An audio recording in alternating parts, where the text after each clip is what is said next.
of your time. The time is 5:30 p.m. So I would like to call our policy work session to order.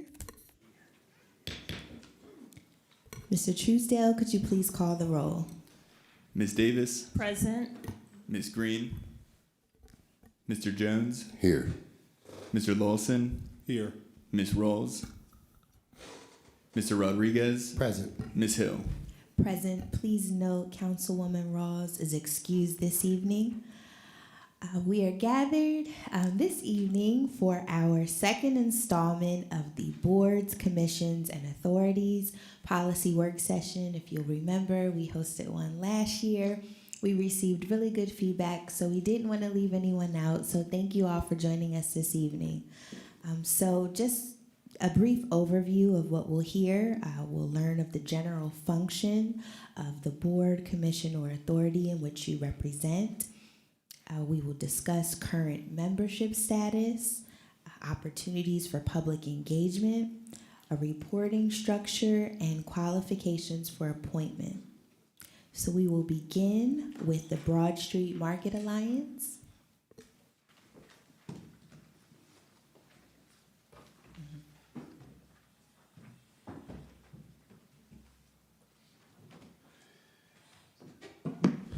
Good evening, Council. Thank you for inviting us here to speak. Thank you. If you would take a moment to introduce yourselves, please.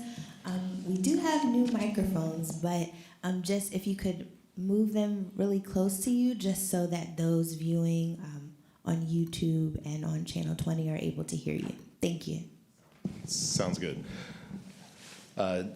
My name is Paul Gellerman. I'm the chair of the Broad Street Market Alliance. I live in Uptown Harrisburg, and really looking forward to just sharing some of what the Broad Street Market Alliance has been doing recently and some of the overview questions that you asked for. I'm joined by other members of the Broad Street Market Alliance.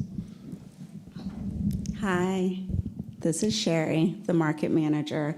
I'm just here to support and answer any follow-up questions you may have. And I also live in Uptown. And I am Doug Rickards. I recently joined the market board as the vice chairman and live in Midtown.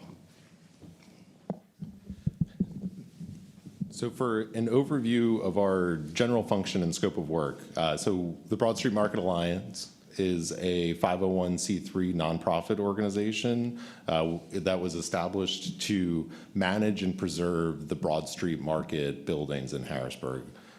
We hold a lease and management agreement with the city of Harrisburg that was recently extended for a year, and through the work of City Council and the Mayor's administration. And we hope to talk more about that in the future. But under this arrangement, we serve as both the leasee and the exclusive manager for the market. So our core purpose is to operate an urban public market that provides accessible, affordable, and healthy food. We try and bring local farmers, growers, producers, and chefs into the city, into the market to make their goods or sell their goods. We also, a big part of our mission is to preserve the architectural and historical character of the market, along with really celebrating the diversity of cultures and foods that are within Harrisburg. We have done some limited non-food vendors that sell locally made, handmade, artisanal goods, and we really want to support entrepreneurship within the market. There have been several local restaurants that have started in the market and have eventually spun off into their own standalone businesses within the city. And a big goal of ours is to achieve long-term financial self-sufficiency. That's been a challenge for the market recently, especially since the fire, and something I can go into more detail if needed. In practical terms, we run the market's day-to-day operations, which is really championed and led by Sherry, our excellent market manager, who does so much good work for the market. That includes work with vendor relations, marketing, community programming. We report to the city of Harrisburg under the lease, but we operate we exercise the full operational control over the building and the operations. We would like to express our appreciation for some partnership with the city recently in getting some much needed capital improvements and projects done. Replacing the water heater in the market, that was in partnership with the city. Repair to the heating system, which would sometimes just drip. That was repaired in partnership with the city, and some other improvements. And so moving on to the next section, the current membership status and vacancies. According to our bylaws and our articles of incorporation, we have no traditional membership in a legal sense. It's really just the board of directors itself constitutes the membership of the corporation. And we are structured with 18 positions on the board. 2 of those positions are appointed by the city council. 2 are ex officio voting seats, which are appointed by the mayor's office. And then we have 11 seats that are elected by the sitting board, 2 seats that are elected by the vendors committee, so that the vendors have some representation on the board. And then we have 1 seat that's elected by the Friends of the Market, which is a community organization affiliated with the market. And so ideally, these members serve staggered 3-year terms, divided into 3 groups. Operationally, that hasn't quite happened. It's really just the members have churned over, switched out, refreshed over time, not necessarily always on that 3-year term. But ideally, that's what we are trying to go for. Currently, we have 14 seated members of the 18. There's an open position for the Friends of the Market elected member. There's 1 open position for a city council appointee, and 2 elected directors positions are also open. And so for our public engagement practices, the bylaws, we have 2 standing committees that are specifically focused on outreach and the public presence.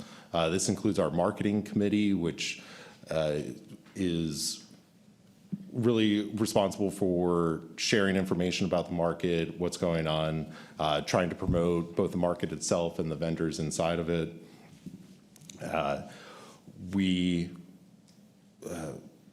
We've done some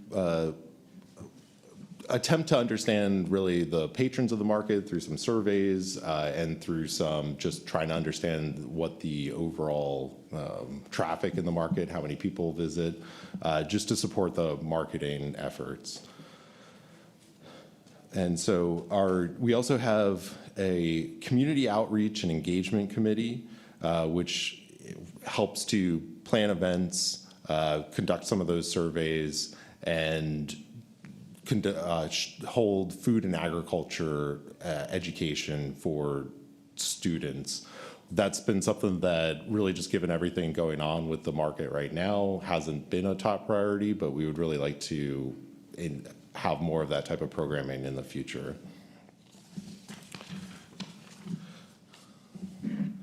So moving on to the governance and reporting structure.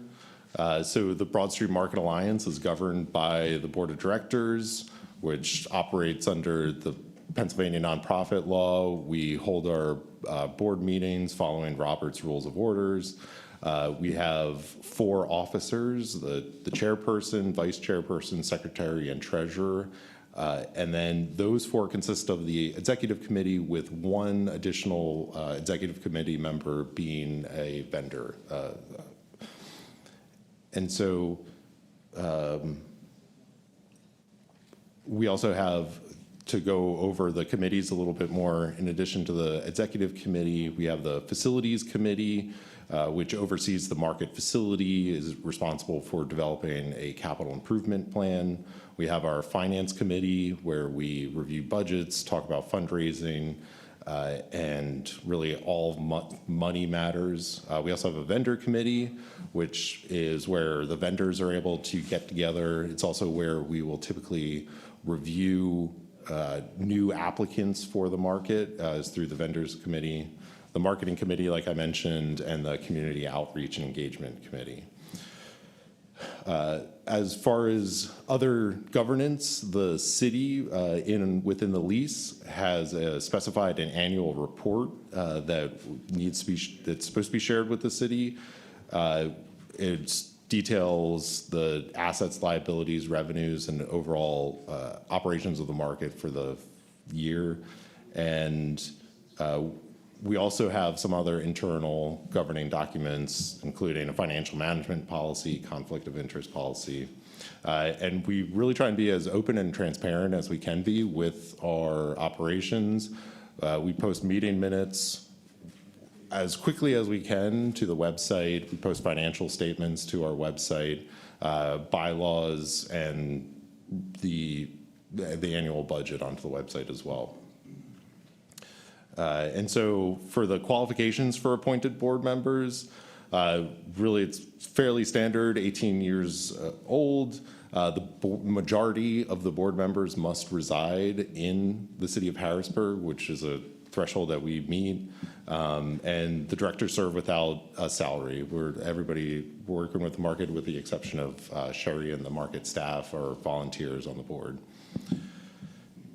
And so the appointments, like the appointments made from city council, those are really done at the discretion of city council and by a majority vote. And the mayor nominations are largely done through the prerogative of the administration. And so we have a nominating committee, which when we are looking to bring new directors into the market, goes through a nominating committee, interviews, and then the nominating committee will recommend or nominate some of those applicants for election onto the board. And so within this document, it goes on, I've got really just the overall skills that are looked for some of the different committees. So our finance and accounting, obviously we're looking for financial backgrounds, we're looking for management background. Really anybody with background in facilities or food service is a great candidate for the board. And so it's the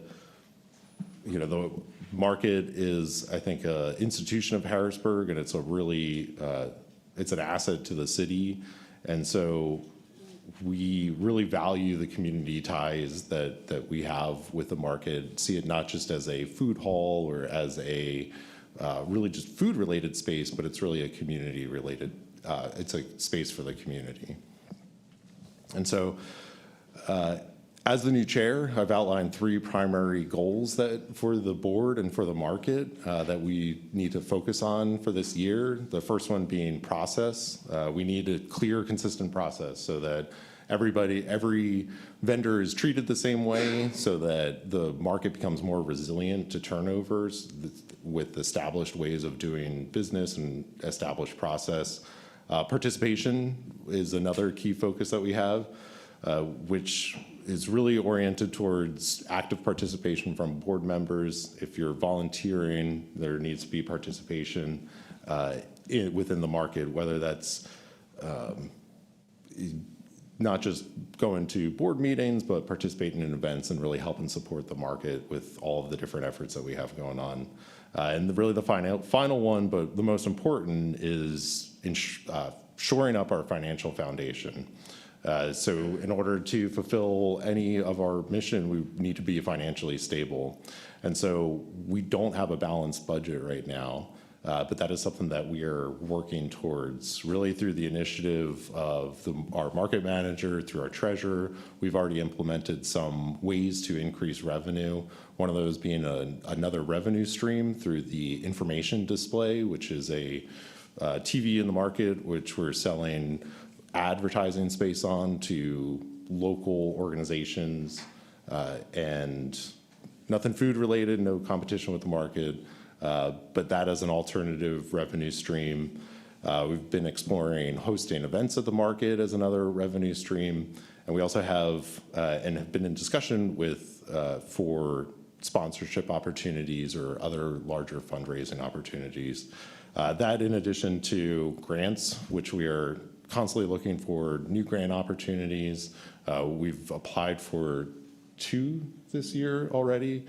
And so those are all some of the different ways that we're really looking to strengthen our financial foundation, especially as we look towards the opening of the brick building, where we don't necessarily know what the operating expenses will be like. We have an estimate from the tent and the HVAC related expenses, but we want to make sure that we're in a financially sound position for when the brick building opens.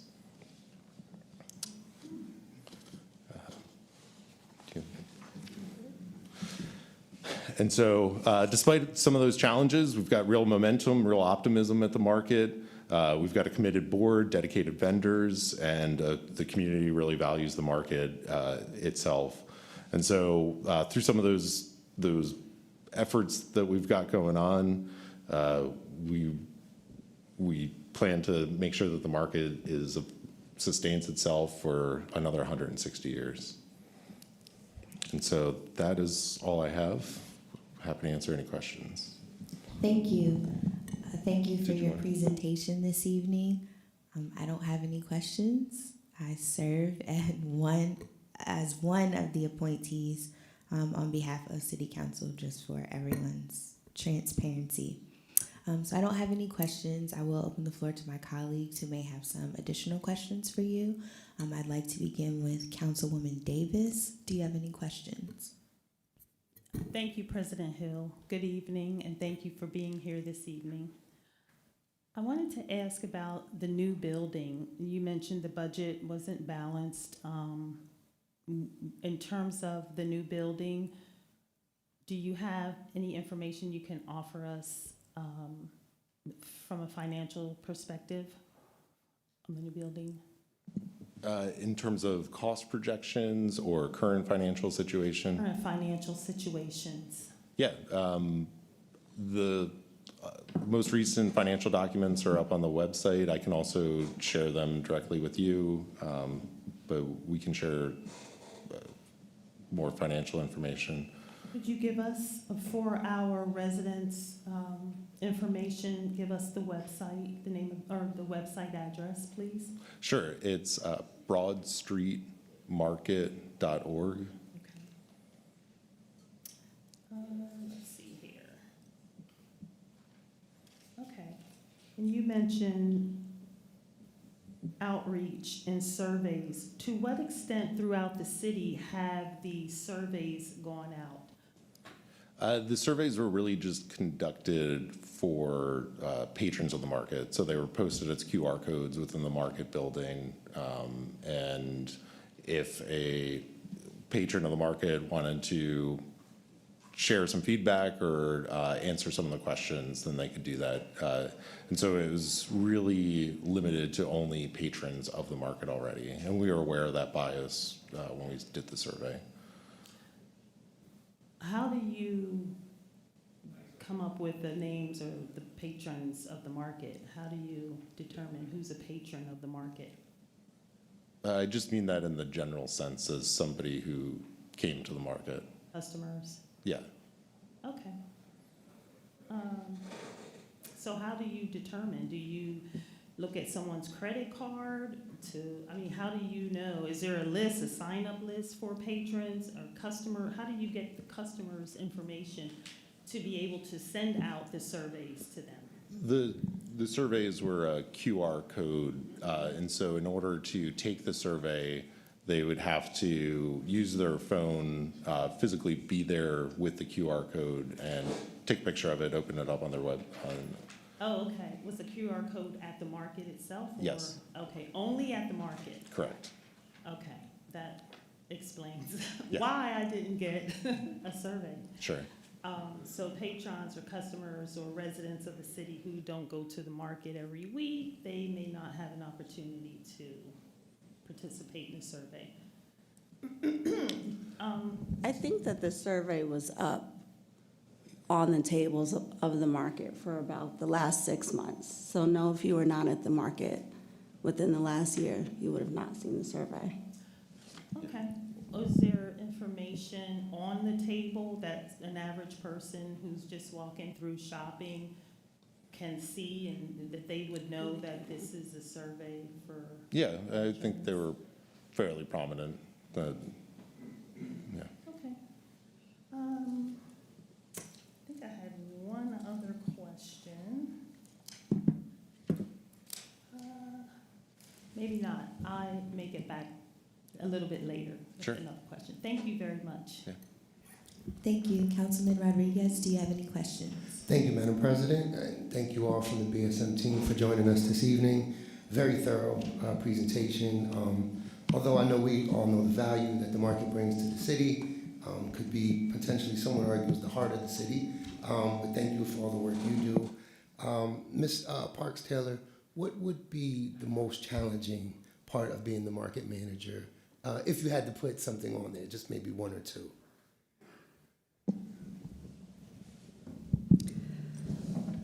What gets lost in the story of the market a lot is that it is comprised of two buildings and a courtyard that put together is 20,000 square feet of facility space in the middle of Harrisburg, managed by a staff of one administrator, myself, two janitors, and that it has operated in such function with very limited staff for many years now.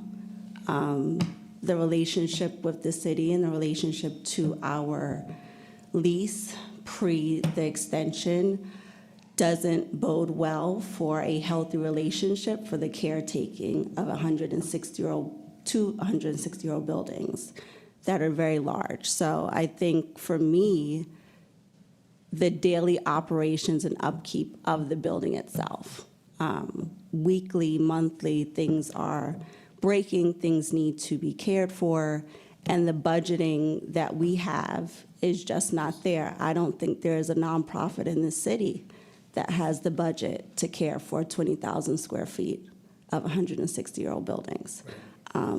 So that is very difficult, as well as that we are open to the public, right? And so we have to function in some sort of way in order to be open to the public and comply with health code. So there's a juggling act here that, for me, finances are the only solve, and it's the only solution. Thank you for that. And just to reiterate, I overstand and appreciate all of your work. Yeah, I appreciate you going through the structure of the 501c3 and all its components. And for those watching, it could definitely help, because I know sometimes on the outside looking in, you don't really know what the structure of the market would be or who the go-to people would be on a daily basis. So Sure. Thank you all. Nothing further. Thank you. Vice President Jones, do you have any questions? Yes, thank you. Thank you all for being here. Thank you for your presentation. Some of my questions that I had were answered by you so far, Mr. Gillerman.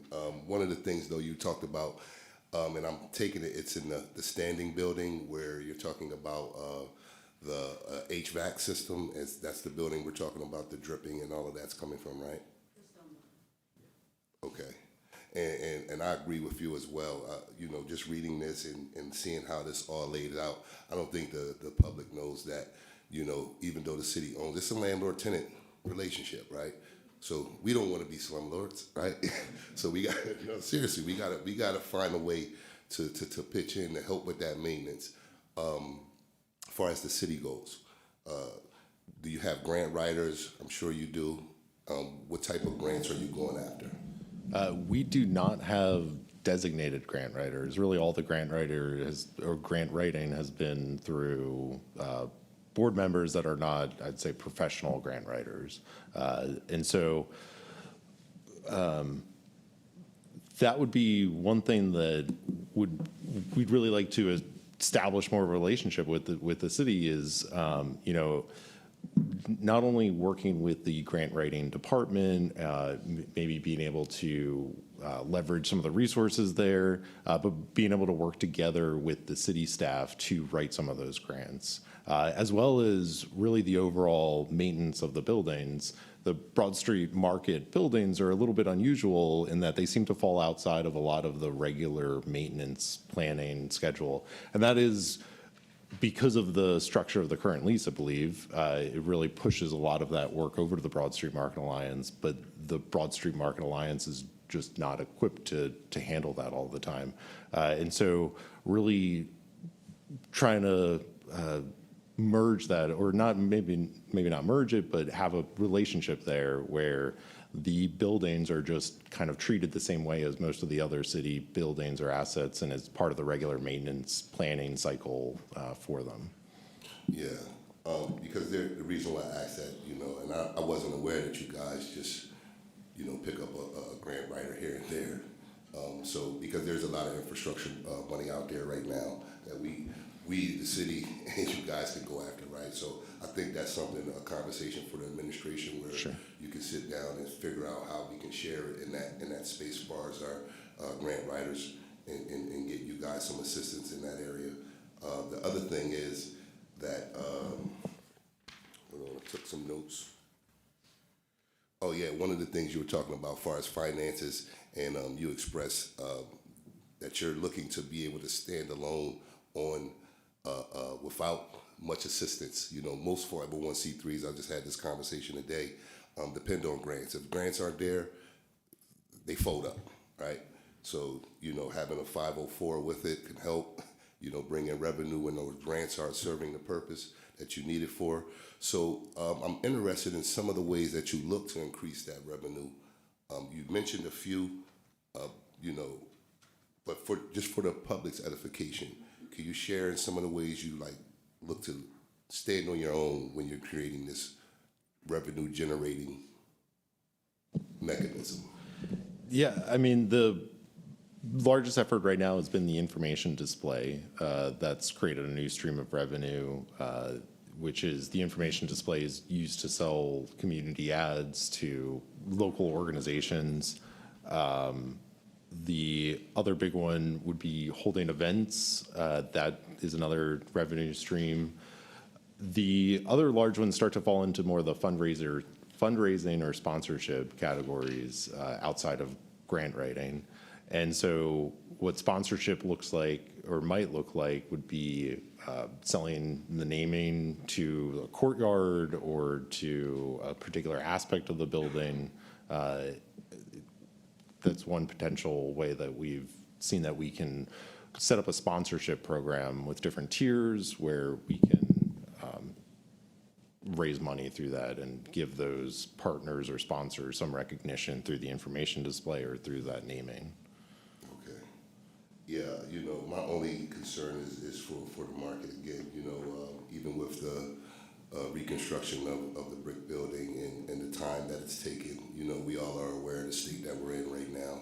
I think it's vital though that there is a sit down to make sure that if there's ways that we can assist, far as with some of those repairs. I mean, there's a bunch of funding out there for a lot of the issues that you guys are dealing with, and I think it's vital that we do look at helping you with a grant writer or finding one of your own, right? That's going to be vital moving forward, So those are my only concerns. Other than that, I think you guys got a thorough layout of what's needed, where you're going and where you're at right now.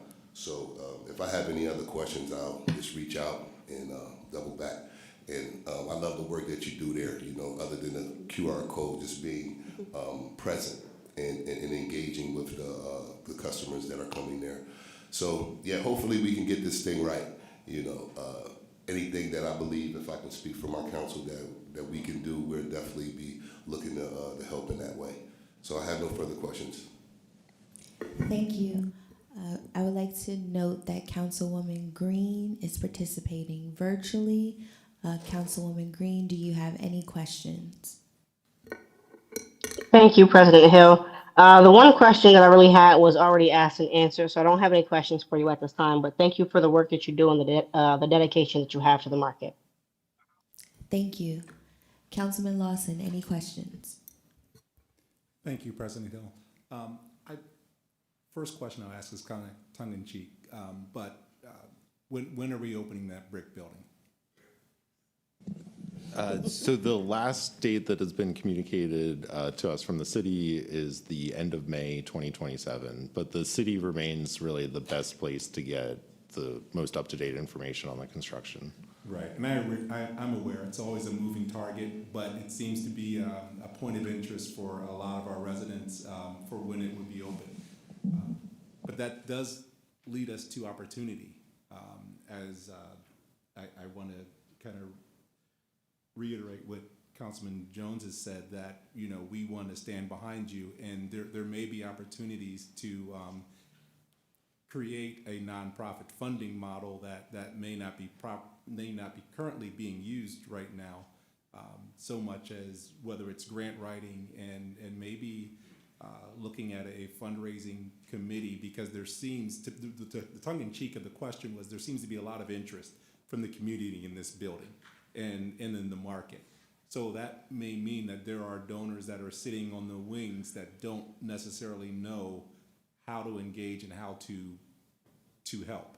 So that could be another way that we could look at finding an additional funding stream. But I do believe also it's best to marry with what's already being done in the city and figuring out a way to say, hey, guys, you're already writing a lot of grants. How do we get into this? Because it is a city-owned building.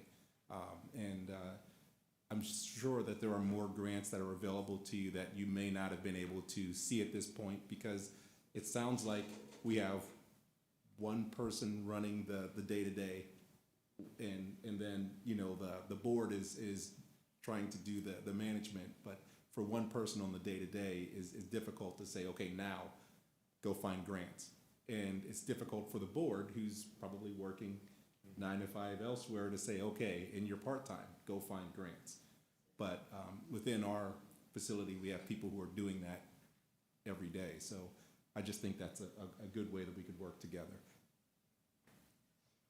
Yeah, I agree. And that is a great overview of the situation in terms of the board as 9 to 5. We try and volunteer and do as much work as we can, but a lot of it has fallen to Sherry for the day-to-day, and she's done an excellent job at it. Mm-hmm. But it is a constraint that we have of just the time available to devote to the market.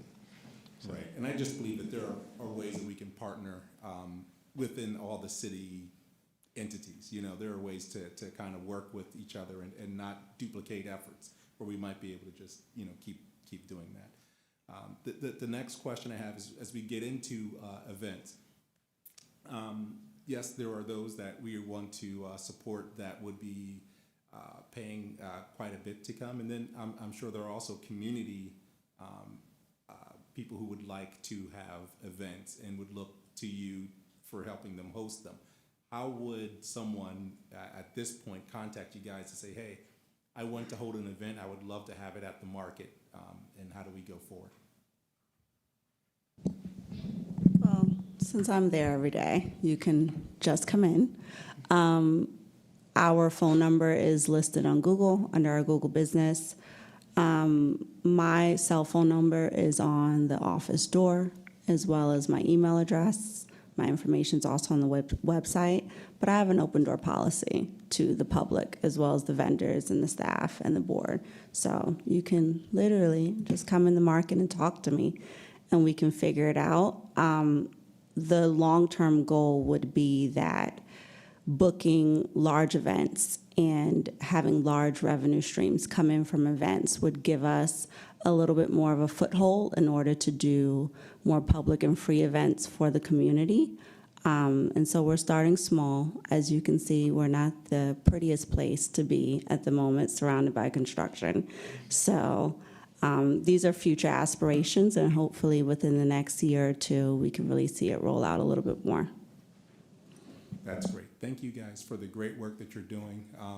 Speaking of the construction, it looks like a roof is coming into place, so I'm excited. I'm sure that the citizens are excited. So again, thanks a lot for everything you're doing. Thank you. There are no further questions. Councilwoman Davis? Yes, thank you, President Hill. Again, thank you for being here. I just wanted to mention that in terms of the QR codes, I think it's vital that we try to reach the entire community, even those who may not frequent the Broad Street Market. As my colleague mentioned, there's a broader community out there that you may be able to sell ads to. There may be donors out there who are willing to contribute to the market. Grant writers, we have grant writers in our community. And I wanted to ask, would you consider broadening that aspect of your surveying and your outreach? Yeah, I would say outreach has gone out to a much wider audience through email, through Instagram, through like different updates.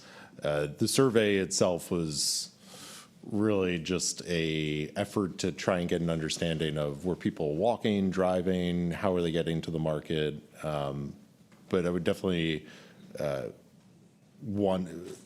plan to continue to reach out to that larger audience, people who might not attend or who might not come to the market right now.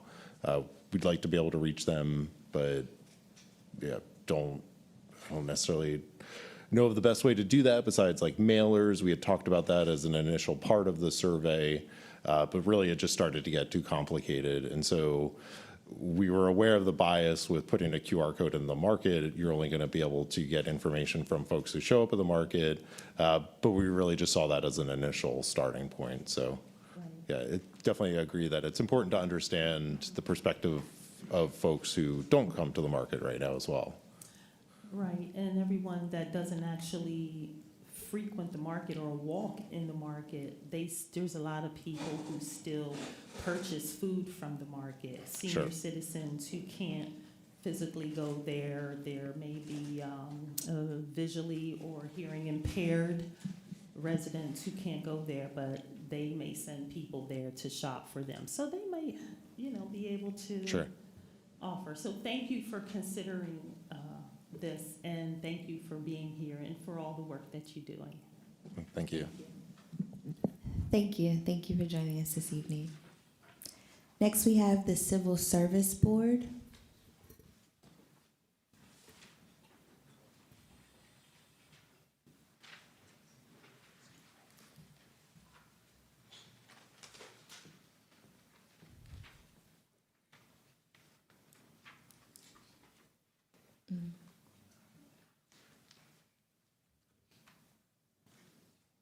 I'll be referencing a document. It is available both in a physical form and on e-codes for everyone's reference.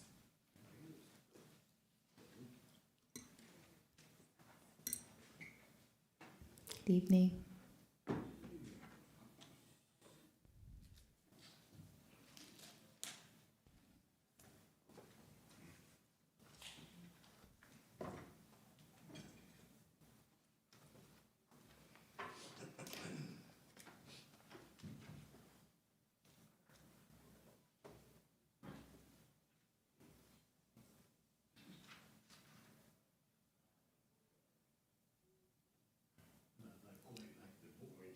It's not on. There you go, there you go.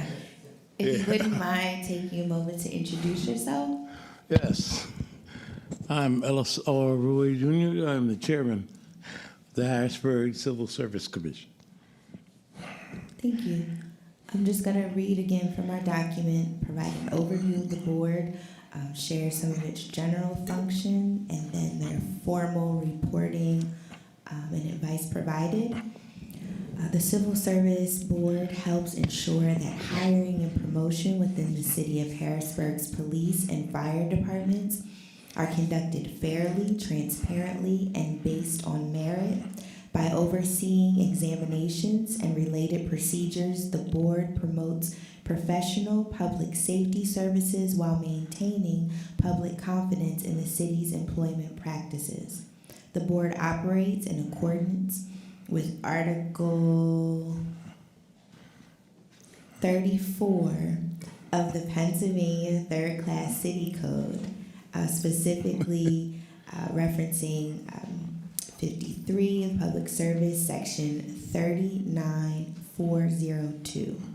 Its general functions include overseeing examinations for appointment to police and fire department positions, overseeing promotional examinations for police and fire personnel, ensuring civil service process comply with applicable state law, continues and concludes proceedings initiated under prior civil service commissions when required, and adopts rules and regulations governing hiring and promotion procedures, or follows existing rules until new ones are adopted.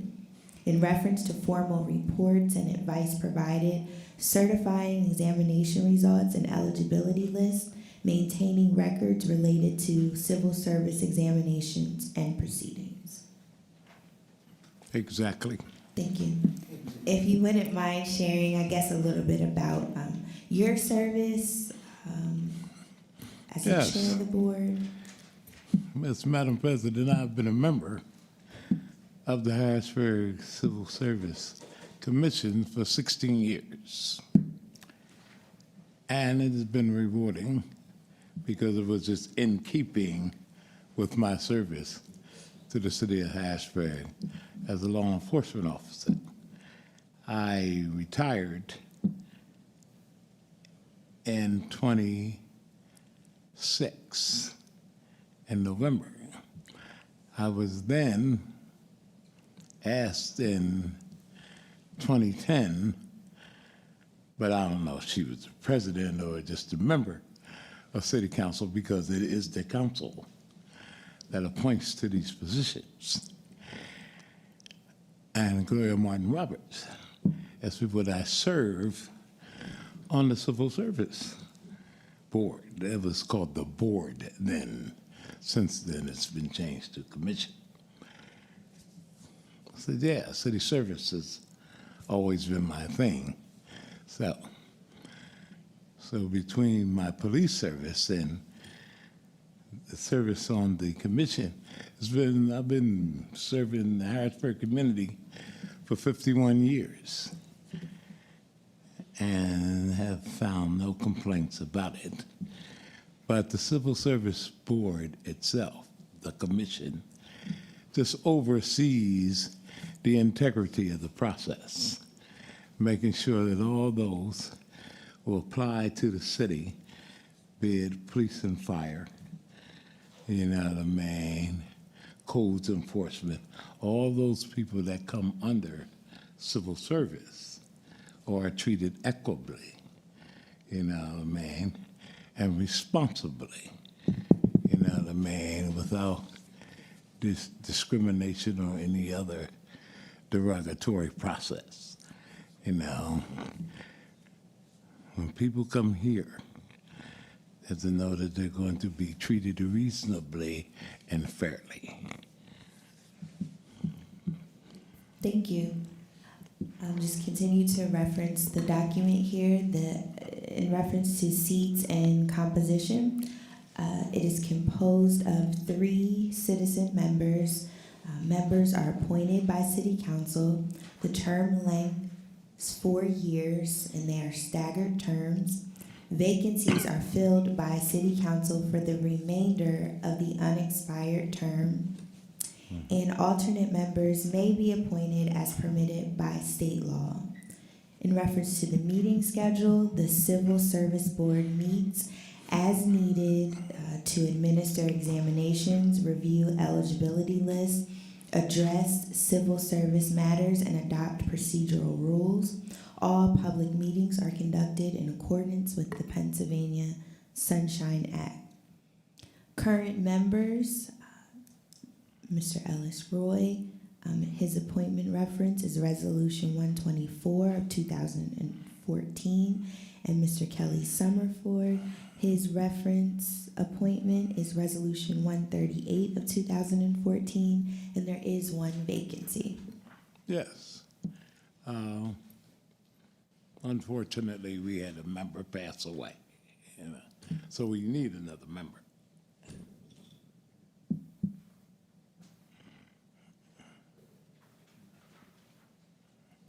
Okay. Well, I don't have any other questions. Thank you. I'm going to open the floor to my colleagues who may have some additional questions for you. I'd like to begin with our Public Safety Committee Chair, Councilwoman Green. Do you have any questions? No, I don't have any questions for you guys. I kind of know what the board does. I thank you for your service, all the years of dedication, especially for Mr. Ellis. So I don't have any questions for you. Thank you. Thank you. Councilman Lawson, do you have any questions? Thank you, President Hill. Not as much of a question, but it looks like, Mr. Roy, we want to first thank you for your 50-something years of service. 51. 51 years of service to the city. Thank you. That's commendable. But we need to get someone else, I guess, serving with you with this vacant spot. So Yes. that's something that we'd have to look into. And I guess, what would you look for if you say, hey, City Council, this is the person that I would love to have serve with me? Not necessarily person, but qualities. I don't have anyone in mind, but when you're looking to put somebody on the spot, first, their integrity, their dedication to see the highest quality of individuals representing you, and the city is doing it with the utmost admiration, caring for the quality of life. Because you're talking about police, you're talking about fire, you're talking about code enforcement. That person should be above reproach. That's the only thing I ask. Okay, thank you very much. We have the assignment. Appreciate you. Thank you. Vice President Jones, any questions? Yes, how you doing today? Good? All right. Very simple questions for me, just looking at the general functions and just seeing how often you or Mr. Kelly participate in overseeing those examinations and appointments for the police and fire department, and also overseeing the promotional examinations for the police and fire personnel. Yeah. How often do you guys participate? Oh, the function of the Civil Service Commission is that we certify the list. If there is questions, either by the fire department or the police department, meaning the candidate can file an appeal. That appeal comes before us. We listen to their appeal, being their position and the city's position. And if their position outweighs the city's position, the appeal is upheld.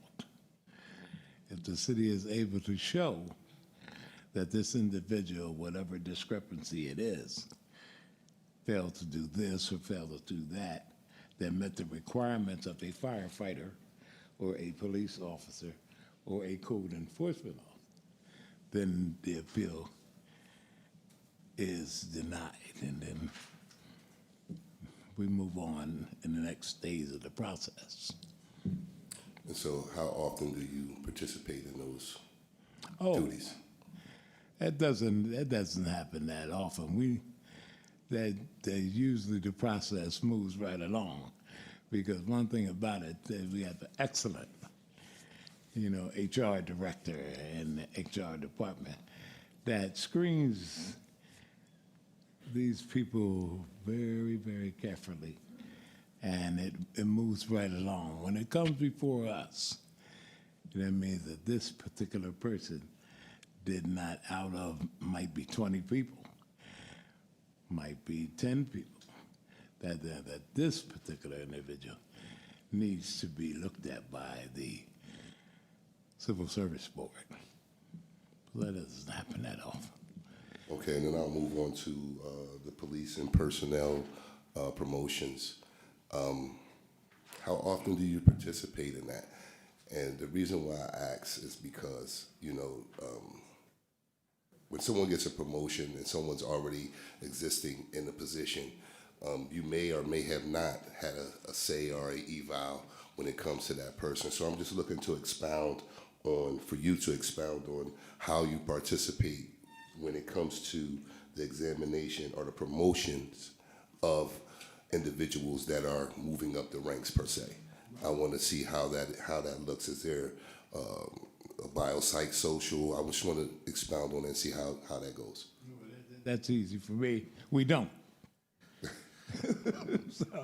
So, but Councilman Jones, they oversee the exam, so a proposed exam, the contents of an exam is. The test, you're saying? Yes. Yes, okay. And then, so they don't do the promotions, they approve the test questions, and they have hearings when people challenge a test question as unfair, right? And you can get that. We've heard that a lot.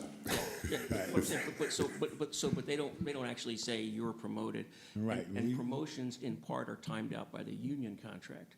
So they can only have the exam every so many years by contract. Yeah, So- we don't actually promote. Yeah, that wasn't my question, but thank you for the clarification. That wasn't my question, but it was just more so, again, now that we can identify, we're talking about the test, right? How does that look for you when you go over there? Is there anything that pops out to you that make you say, hey, we don't know about this officer because of the way they answered? I mean, how involved? I'm just looking for you to share. Time we get involved, if the individual appeals and they come before us and they lay out their case, that's the way we can eval them. You know, other than that, we never see them. Okay. Thank you. That's all I have. All right. Thank you. Councilman Rodriguez, any questions? Thank you, Madam President. Mr. Roy, it's always a pleasure seeing you. Thank you for your years of service. I think did you retire as a lieutenant? Yes, sir. If my mind serves me correctly, I think I Yes. remember that. And then thank you for your time on the school board as well. Always a pleasure seeing you up there making it move. I don't really have a question per se for you. I see the appointment reference in 2014 and with a 4-year staggered, would have took us to maybe 18. I don't see a term expiration.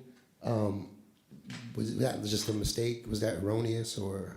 No, we have they serve until replaced. I mean, that's so, Gotcha. right. So there's an initial term, and if someone left, we would have to figure out where they were in their Okay. second term or their third term. Okay. So that's how it Okay, works. got you. So then there's only one official vacancy currently. Okay, perfect. Always a pleasure seeing you, Mr. Roy, and good evening. That's all I have, Madam President. Thank you. Thank you.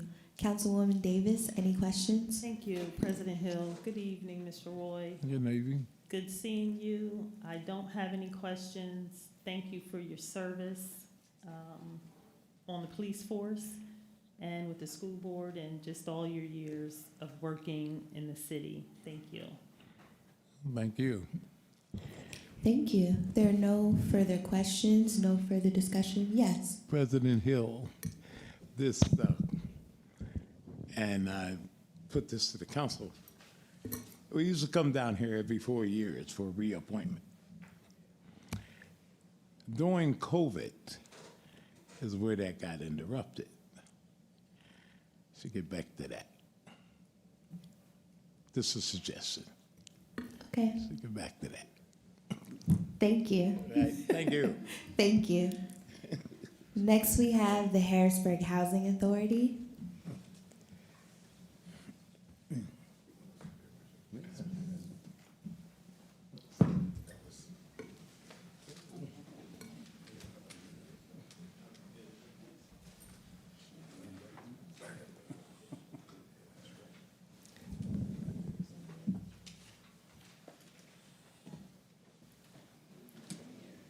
Good evening. If you wouldn't mind taking a moment to introduce yourself, please. Good evening, council members. I'm Marcus Williamson, Executive Director for the Harrisburg Housing Authority. Okay.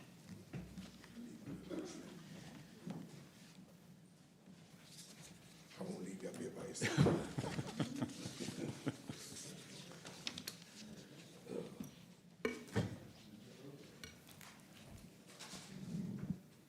Good evening, council members. I'm the vice chair of the board of Harrisburg Housing Authority. My name is Zachary Jackson. Thank you. Thank you both for being here. So the Harrisburg Housing Authority, it's a public agency established under Pennsylvania law. Our mission is to provide affordable, quality housing. We work to improve the quality of life for our residents. We focus on program and service delivery that promotes self-sufficiency. We also work to maximize assets and resources for our business interests, and our ultimate goal is to be the best in class in terms of a housing authority. Our focus and general function is to provide housing stability. As an authority, the housing authority owns and manages public housing properties and administers the Housing Choice Voucher Program.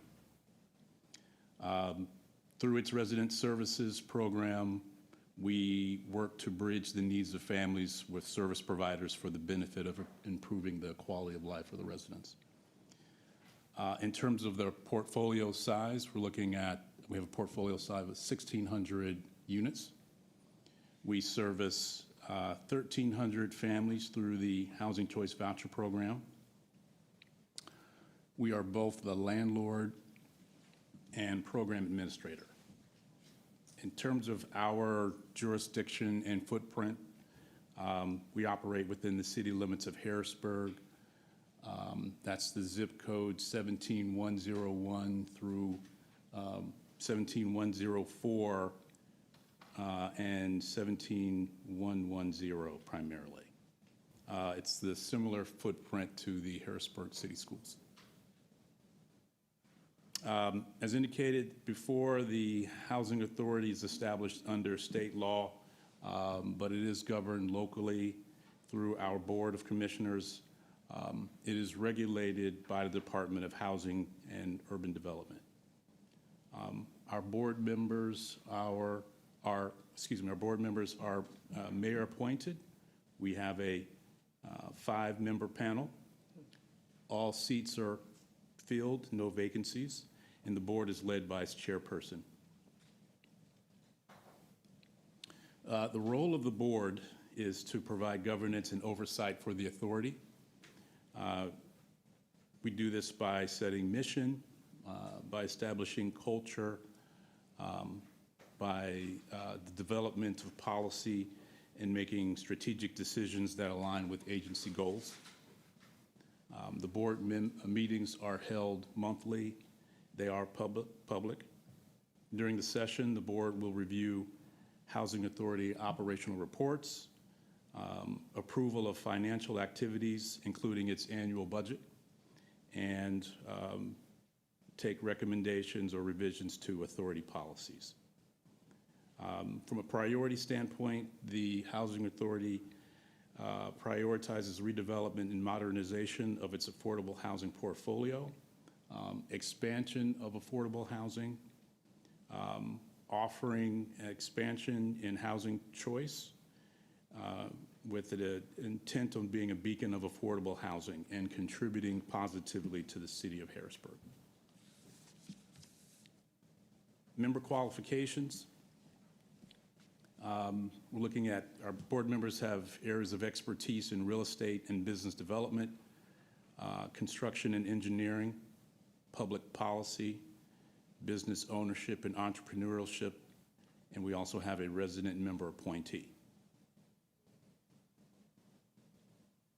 The strength of our board is its collection of experienced professionals, each accepting the call to serve. Did you want to introduce yourself? No. Sorry. My name is Sheila. First of all, I want to say hello, Madam Chair, and hello to City Council. My name is Sheila Bennett. I am the Chair of the Board of Commissioners for the Harrisburg Housing Authority. And that is the presentation. Okay, thank you so much for your presentation this evening. You mentioned the meeting schedule and it being open to the public, so I just wanted to note the Harrisburg Housing Authority Board meets on the third Wednesday of each month beginning at 1 p.m. at 351 Chestnut Street on the 12th floor. And again, the meetings are open to the public. Thank you. In reference to composition, I think you noted this. It's composed of 5 commissioners. The appointments are made by the mayor with the consent of city council, and the term length is 5 years, just for everyone's reference.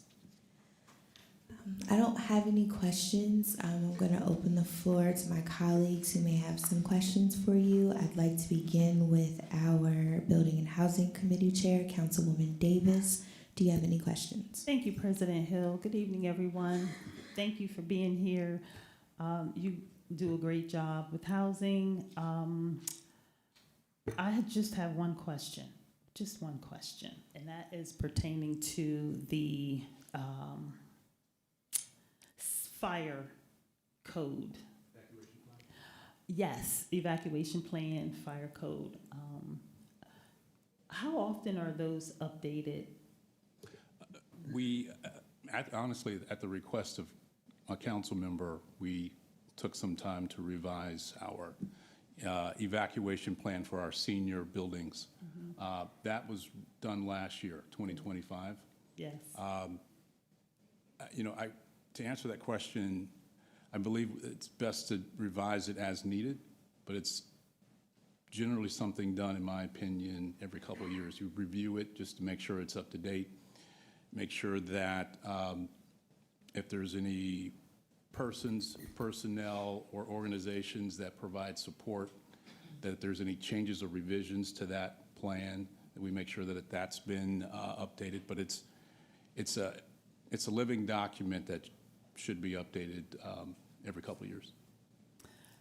Thank you. And I believe the fire chief and our great fire department is on board and keeps up with, those plans and everything also. I think I was the one that reached out to you and asked you about just one particular building, but I know that it was taken care of, and the codes or the plans or the evacuation plan had been updated. So thank you very much for that. I'm always concerned about our seniors, anyone living in the housing authority, anyone. I have relatives in there, and by profession, I'm a nurse, so that's just who I am, and I'm going to ask the question. But thank you very much for all the work that you do, and I appreciate it. Thank you. That's it. Thank you. Councilman Rodriguez, any questions? Thank you, Madam President. Thank you all for joining us this evening. Always great seeing you all. I have just a quick 2-part question. For, let's say, a low-income family or a single-parent family that's looking to get out, get on their own, start the housing, just start developing, what would be the process to apply for the Housing Choice Voucher Program or Section 8? And then on the landlord side, what's the process or procedure they would have to go to maintain their Section 8 status?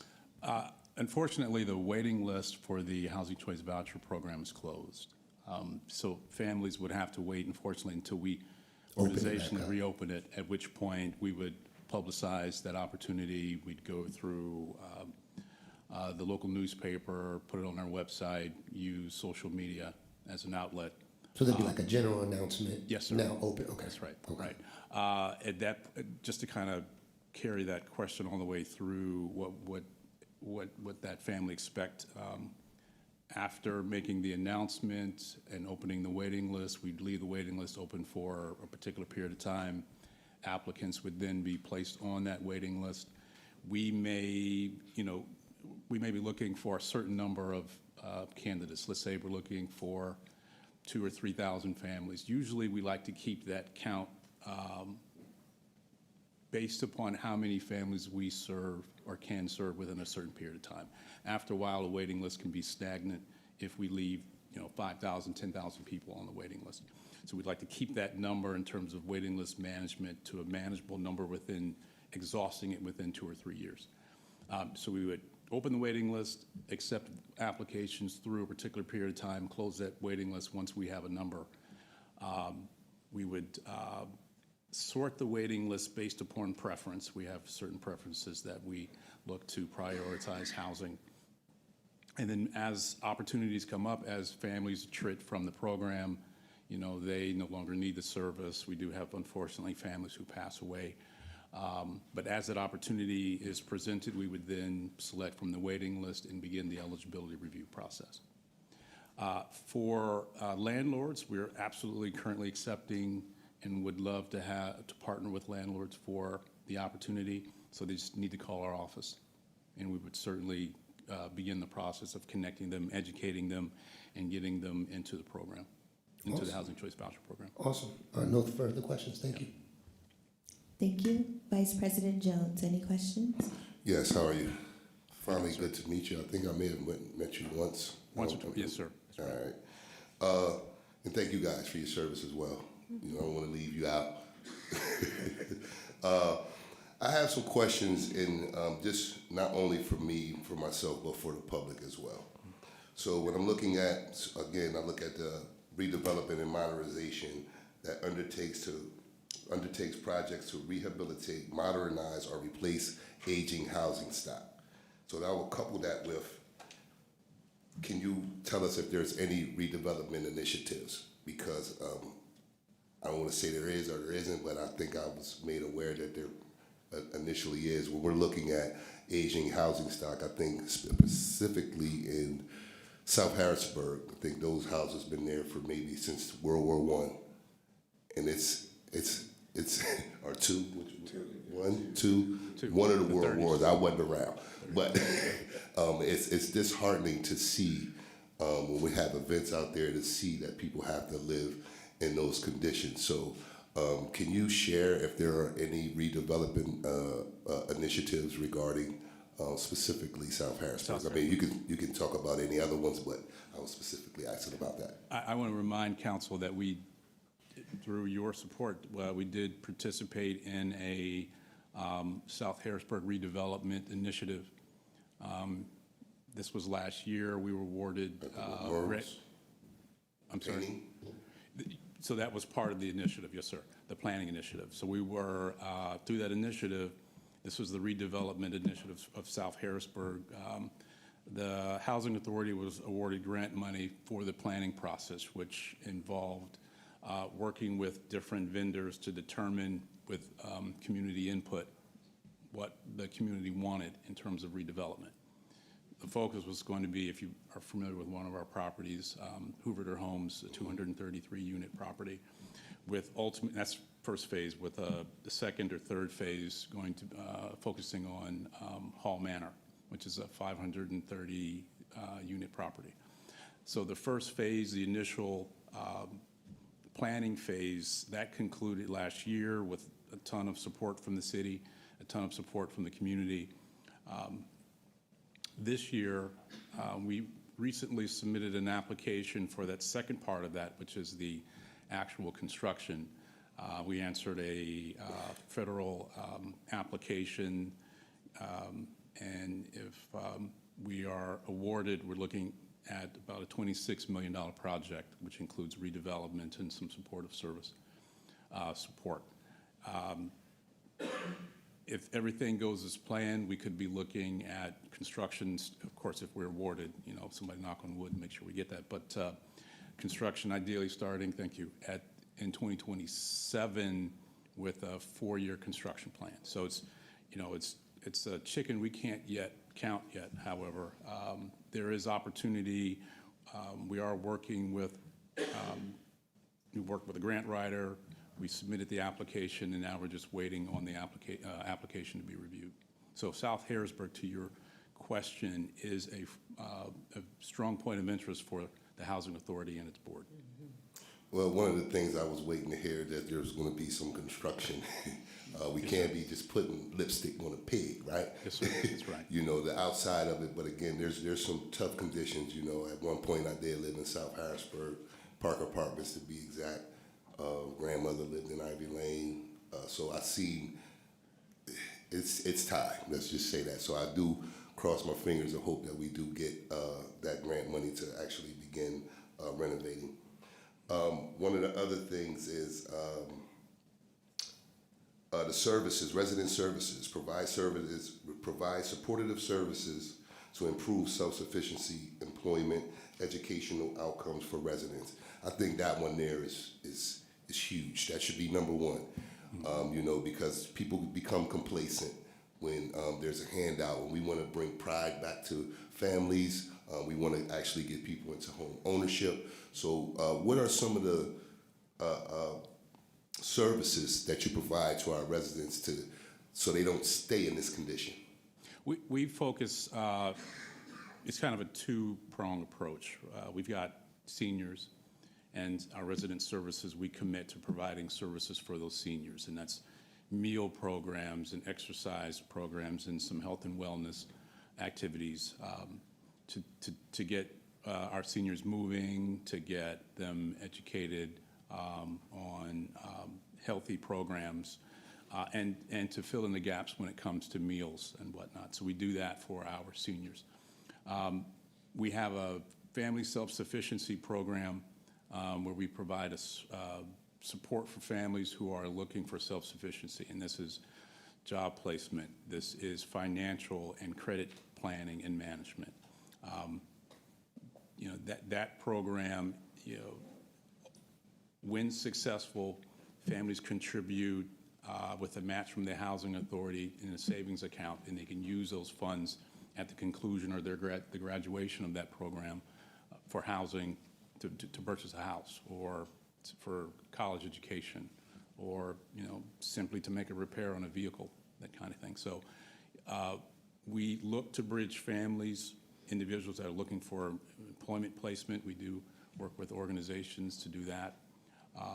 We want to get families focused on reading and English as a second language, get families more comfortable with that. So those are our steps as an organization through the self-sufficiency.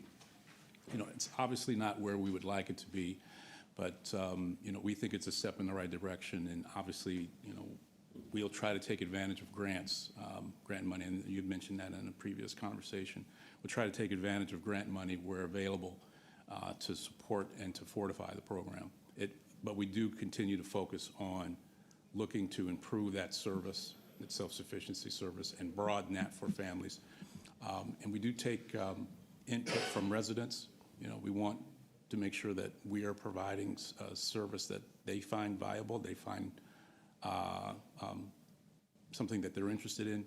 So we take their input, and then we look to work with partnerships to expand that program and to offer more assistance and more services to residents. So you have some data on that, and see how you guys have, where you were, where you're headed, where you're at currently? I don't have it with me, but I can get that for you, Councilman. Yeah, I would love to see that. I definitely have an interest in that again. You know, especially I would ask in that regard too, because I remember the South Side I was in. It's different today, you know, where we have more Latina and you know, people of other ethnicities living in South Harrisburg. So how is there a challenge there, or is there a communications barrier? How are we dealing with that with these same services? Yeah, there's, you know, when you have a population serving a variety of cultures, yes, there's that opportunity for a barrier, communication barrier. We do have several staff members who are very fluent in Spanish, but there are other cultures there too. So we work with, when there is a gap or a communications barrier or whatnot, we do work with organizations that can help us to communicate when there is that issue. But I think we are doing a good job of addressing the needs and getting past or addressing the needs in terms of addressing the needs of the families and working through those communication barriers. We do a really good job of speaking Spanish and some of the other dialects, and also making sure that we're bridging issues with families that don't have, you know, let's say we're talking Russian or some other language. So we do a pretty good, I think we do a decent job of making sure that if there is a language barrier, we're addressing it, or that's no longer a barrier when it comes to understanding what the needs are for that particular family. Okay. Last question. I had a couple more, but I don't want to hold you up. Sure. But the financial statements and audits, I know that may be boring to a lot of people, but, you know, just to see where can one find, and I know you said it's available, but where can one go see? We can make it available to councilmen if you're interested. It says it's available to the city and the public, and I'm just wondering where. It generally is available upon request. Okay. So if you're asking, if someone wants the right, wants to submit a right to know. You gotta understand why. No, man, because I mean, if we're gonna be transparent, Sure. if something's happening here, right? Because we have politicals out here that really want to see where our money's going, even whether it's federal dollars, state dollars, whatever. Right. We definitely want to be able to take a look at this in that regard. And again, not that no one's being trusted here. I think it's a government function that we should actually be looking at when we speak in the terms of transparency. Okay. So that if we can make that readily available, that would be great. And my last thing would just to make sure that you can give me some information or give council some information on those services, the self-sufficiency services, where we're at, where we were, and see if there's any progress and if there's anything that we can do to chip in as well. So that's all I have. Happy to do that. Thank you. Councilwoman Green, any questions? No, I think Councilman Jones covered a good bit of them, so I think I don't have any questions at the moment. Thank you. You're welcome. Councilman Lawson, any questions? Yes, Councilman Jones asked many of the questions that we wanted to ask, but one question that I do have, sort of following up with Councilman Rodriguez, in that vein, affordability has been a big topic with people as far as housing and getting places to live. Now, you said the Section 8 voucher has been closed off for a while. Do you anticipate when that may open, just based on like your rate of meeting landlords getting available units? You're going to hold me to that. We try to avoid that question because it's such a popular question amongst the community. That's why I asked. We don't anticipate it opening this year, and it will likely not open 2027. So it could be at least another year and a half, maybe two, before we have an opportunity to reopen it. Okay. And do you have vacancy at any of our owned units? We do have vacancy as families move out, and we do have a waiting list for our public housing properties, and we are placing families when we turn these units in. These units are ready. Okay. So right now we're waiting. We're waiting. Basically. Affordable housing is in such a demand. There's obviously not enough housing to go around. So there's always, in my opinion, there's always more demand than there is what's available. So there will be families waiting, unfortunately, for the opportunity. That's unfortunate, but I do appreciate the efforts that you're putting forward with taking care of the housing need, but also, as answered in your questions, taking care of some of the more personal needs of the residents that you have. So we appreciate what you're doing. Thank you. Thank you. If there are no, Councilwoman Davis. Thank you, President Hill. Of course, I always have finished with the last question. Would you also be able to give us of all the facilities, the updated evacuation plan and when it was done? If it's not updated, when you're looking to have it? Are you looking for an answer tonight, Councilman? Or No, can I whenever get- you okay. send all of the information Sure. and that we were requesting. Certainly. I'll make Yeah, I certain to think provide that for you. That's, important to have those updated and that our, the residents know what to do and where to go in case of an emergency. Thank you. So my list. That's it. Thank you. Thank you. Didn't know if you guys wanted to speak to your roles on the board or your experience before we move on to the next one. I guess, yeah, I can say a little bit here. As I said before, my name is Sheila Bennett. I am the chair of the Board of Commissioners for the Harrisburg Housing Authority. I look at my role as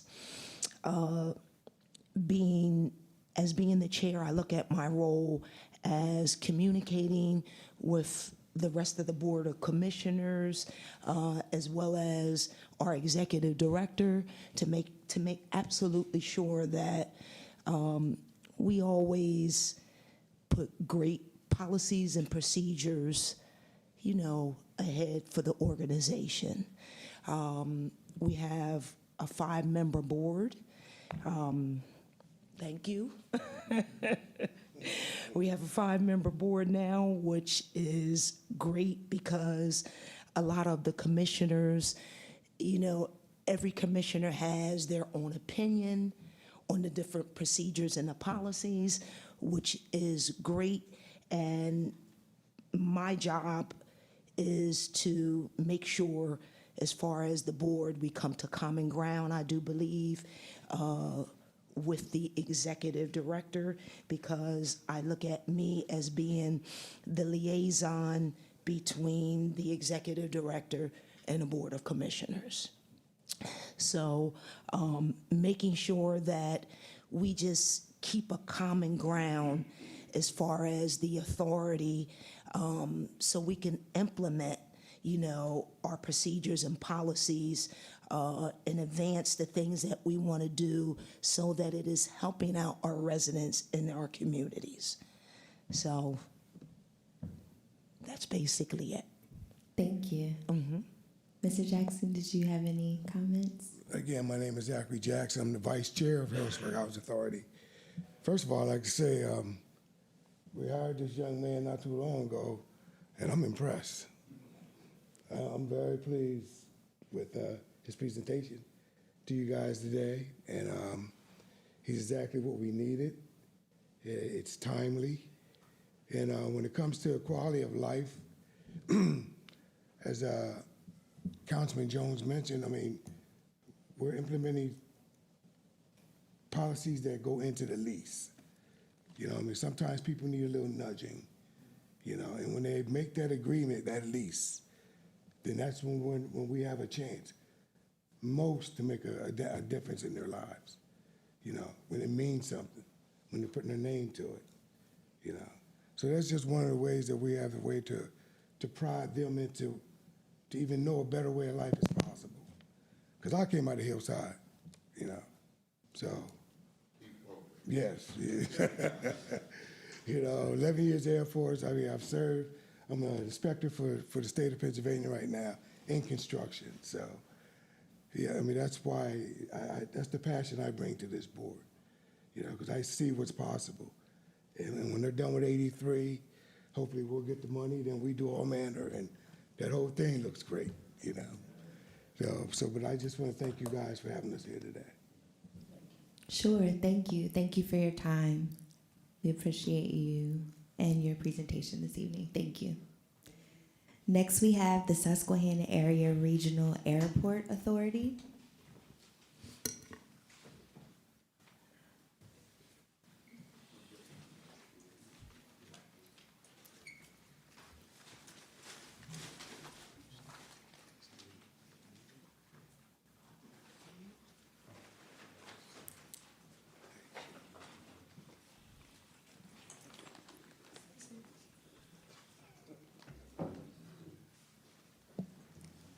Thank you. Good evening, everyone. If you wouldn't mind taking a few minutes to introduce yourself before you begin your presentation. Thank you. Yes, thank you very much. My name is Tim Edwards. I'm the Executive Director with the Susquehanna Area Regional Airport Authority. And with me today, I'd like to recognize two of our board members. We have Fire Chief for the City of Harrisburg, Mr. Brian Enterline. I believe everybody knows who that is. And Treasurer for the City of Harrisburg, Nelva Wright. Both are members of the Airport Authority, our 15-member Airport Authority. And to my right is Mr. Blake Lynch, who is with the firm of OnePlus Strategies, who has worked with us on some advocacy issues. And in the back is Rebecca Burke, who is with Delta Development.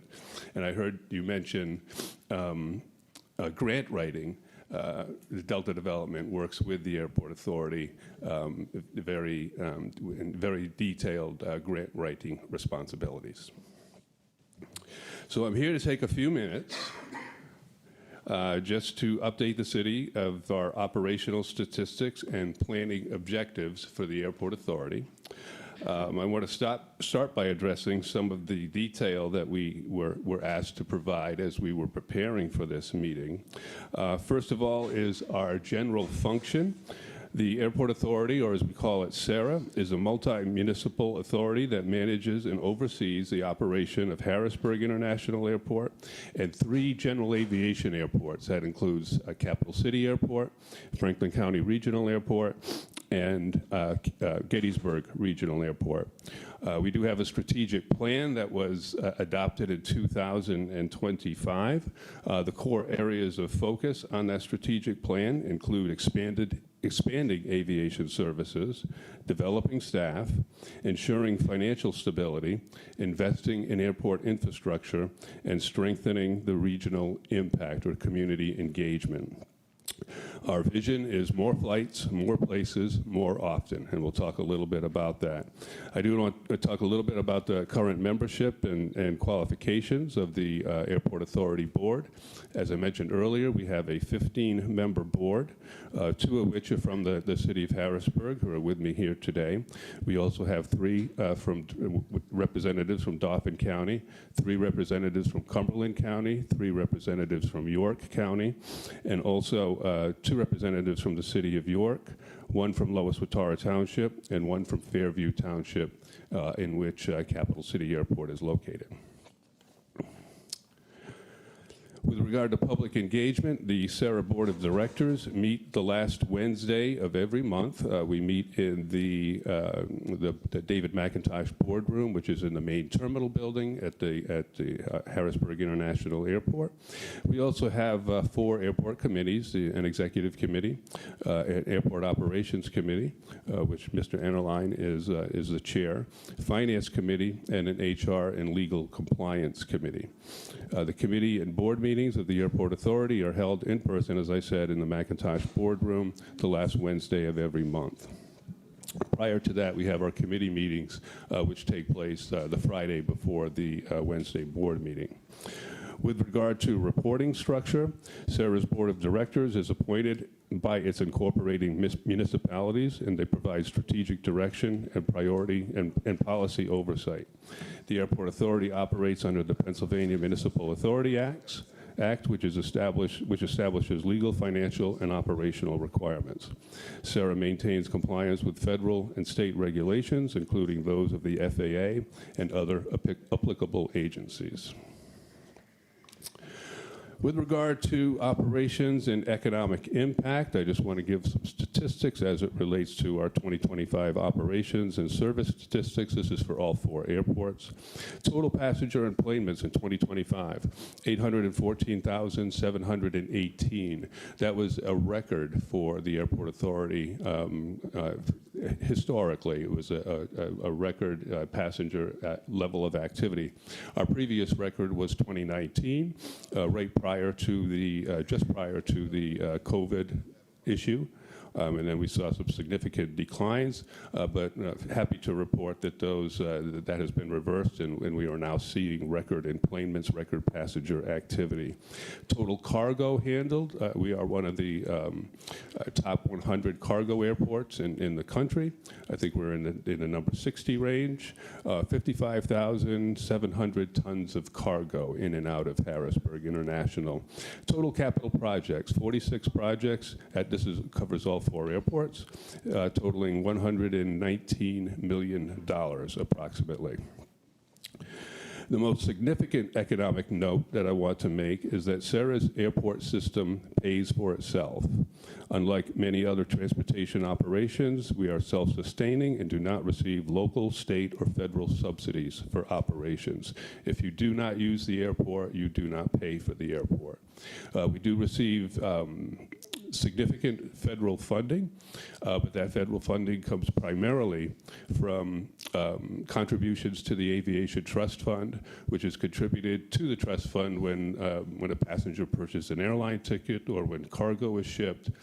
There's a certain tax or fee that's applied, which then goes into the trust fund and is then therefore used to fund infrastructure projects across the country, and primarily for us at Harrisburg International Airport.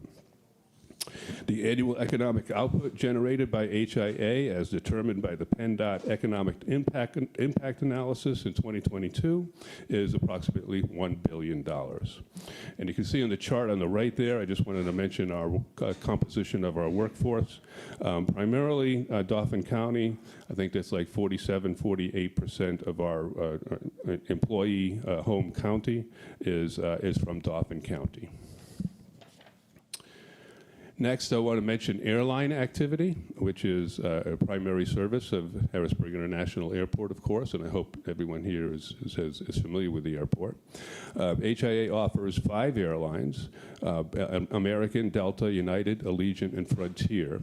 Frontier is actually going to be leaving the market, as discontinuing service as of April 13th, I believe, so we'll lose that one, but providing daily nonstop service to 18 destinations and hundreds of connecting points.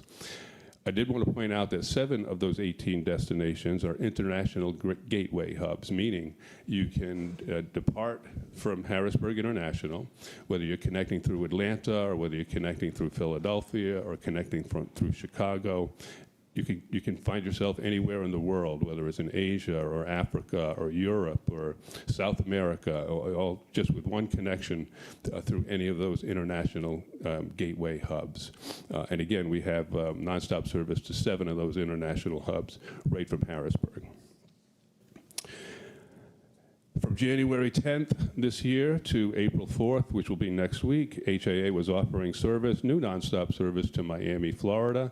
That was kind of a trial to see how that was going to, how the community was going to respond to that service. I think it's been very successful, so we're hoping that's going to come back next year. In 2025, HIA reported a total of 1,458,000 passengers, which was an increase of 12.1% compared to 2024.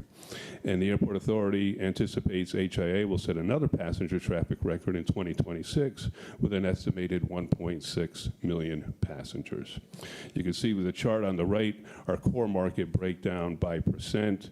Approximately 53% of those of our market breakdown is Dauphin County, Lancaster County, and York County. Excuse me, I had a little bit of a cold last week, so I'm a little stuffed up, obviously. Next slide is cargo activity. HIA is part of the FedEx and UPS Global Air Cargo Network, processing nearly 115 million pounds of cargo each year. That's inbound and outbound. 2025 was the 5th busiest year for air cargo over the past decade. Our busiest year was 2021.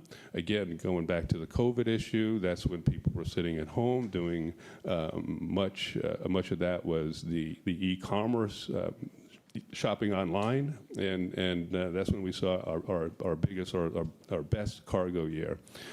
This year we saw in 2025 55,000, almost 700 tons of cargo, and we're expecting an increase in 2026 as well. I did want to mention the air cargo reconfiguration and expansion project. This is a project we had just completed earlier. Well, it was late last year.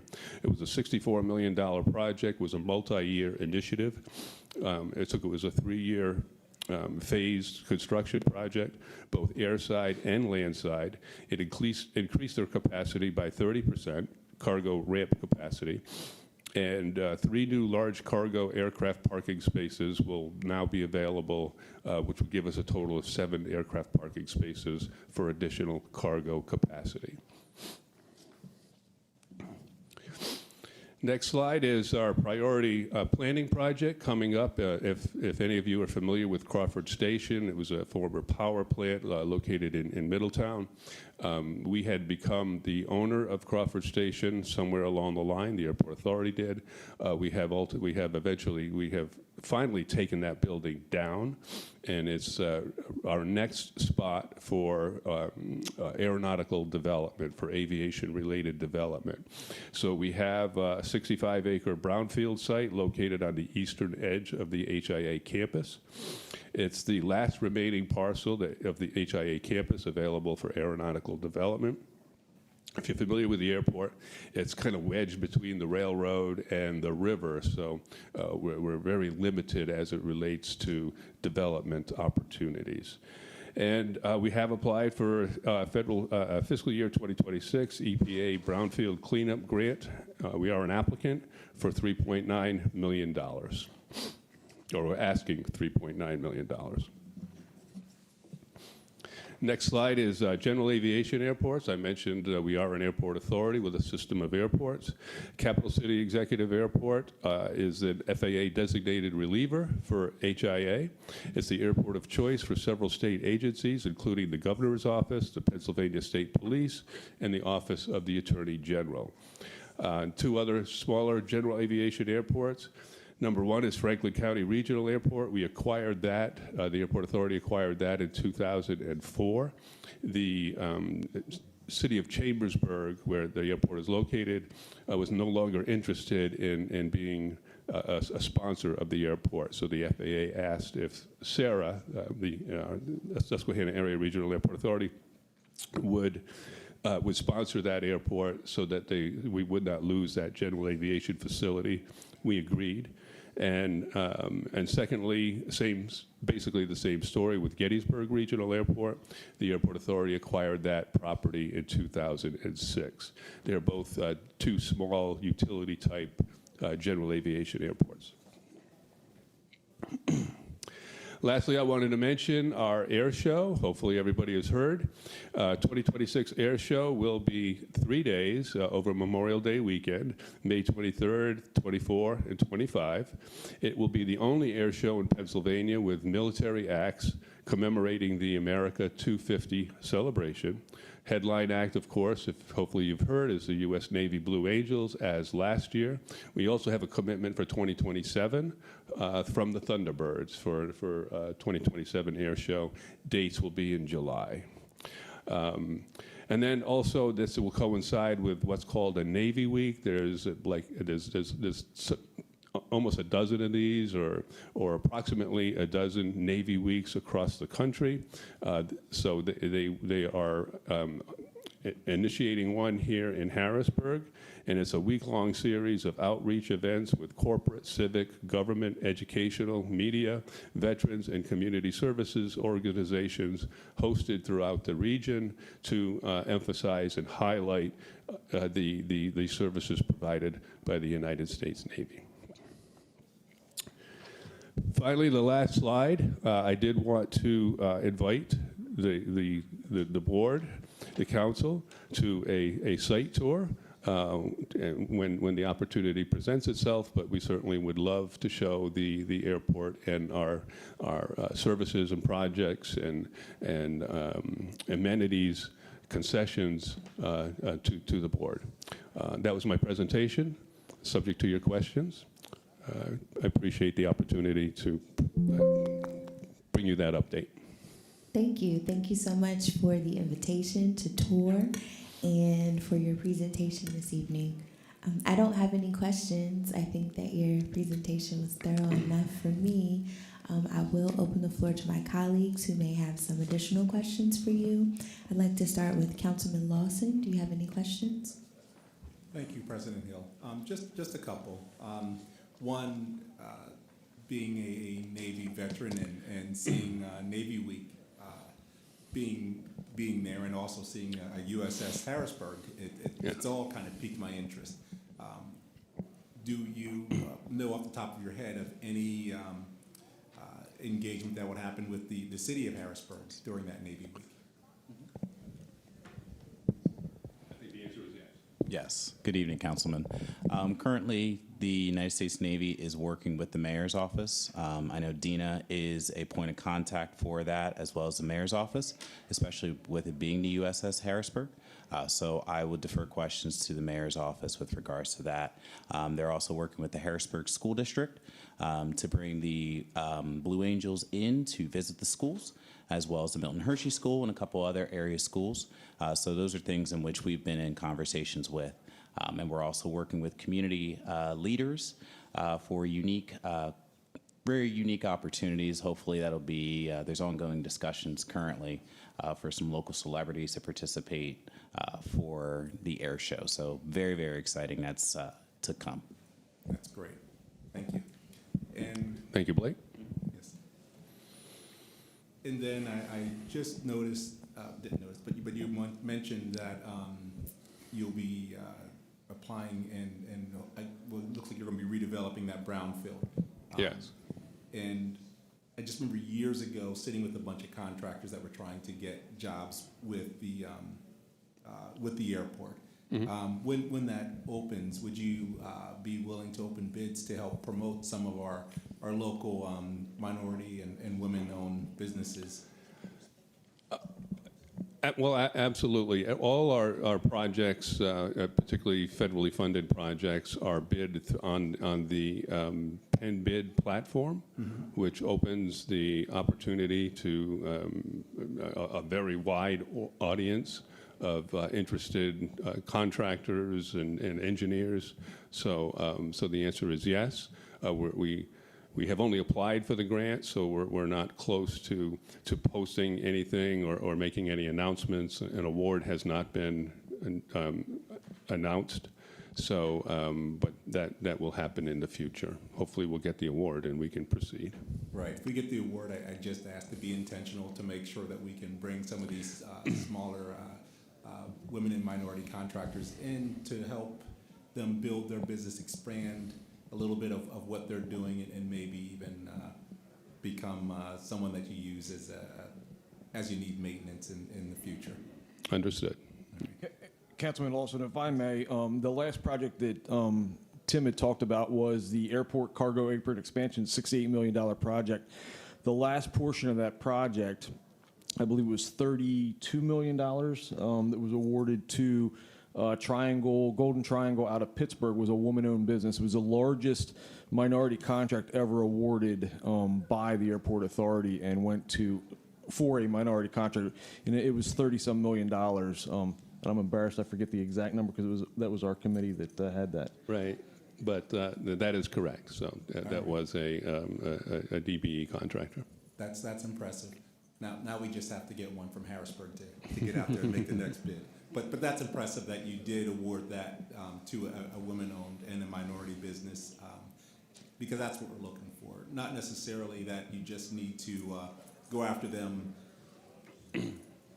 Yes, I want you to do this intentionally, but we want to make it so that the playing field becomes even, so that it's just you hiring a contractor is the big goal. But to get people to that level, we have to give them the bites at the apple. Until they get to that point. So hearing that you awarded a $30 million contract to someone, when I read between the lines, that tells me that it wasn't just a charity award, because you don't award $30 million to someone just to be intentional or woke. You award it to someone who's going to perform the job well. So that's why I was so impressed by that, because that means that, one, you were on the lookout for someone, and two, that person was already at the capacity that they could handle a project like that. They came highly qualified and completed the project on time, under budget. So it was they did a great job. Under budget? Well, then, you can't argue that. And then the last thing is just a statement. I haven't seen my friend Blake for probably several years, and now all of a sudden I see him in D.C. and now I see him here, and so he's everywhere. I guess he's your backup today. Absolutely, yes. Okay, great. Well, anyways, it looks like you've been doing a great service for the airport authority. And Blake, if you're on top of your job, then maybe we'll reach out and say, hey, man, we need help. But anyways, we thank you for what you guys have done. We thank you for this presentation, and that's all that I have. Thank you. Thank you. Councilwoman Green, do you have any questions? Thank you, President Hill. My questions, I don't really have many questions. I will say I frequent the airport pretty often, and I've definitely seen the increased movement from the cargo planes to just passenger activity.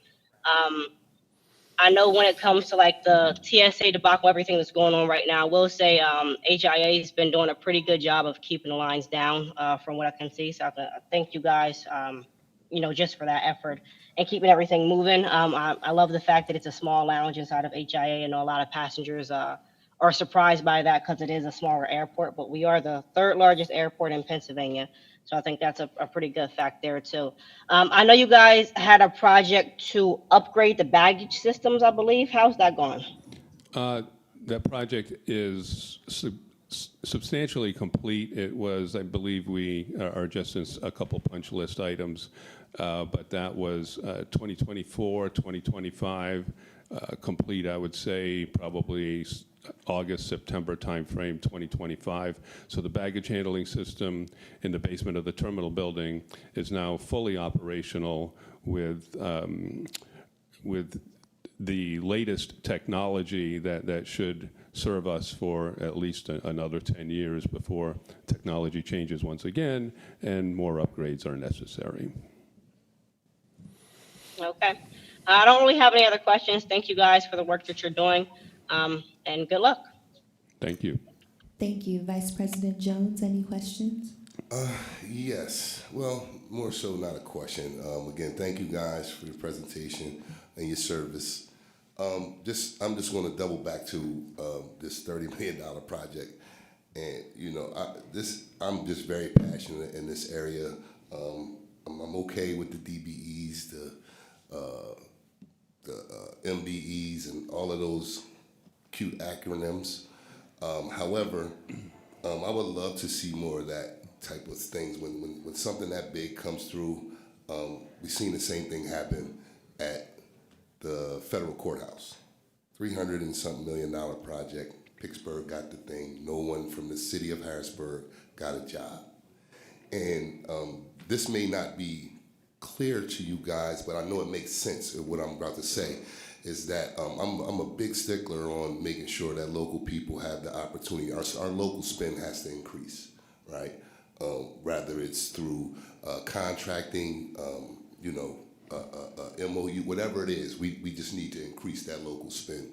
And the reason being, again, we're in this revitalization period of our city. I always say if someone is working with a living wage, they are less likely to be committing crimes anywhere they may be.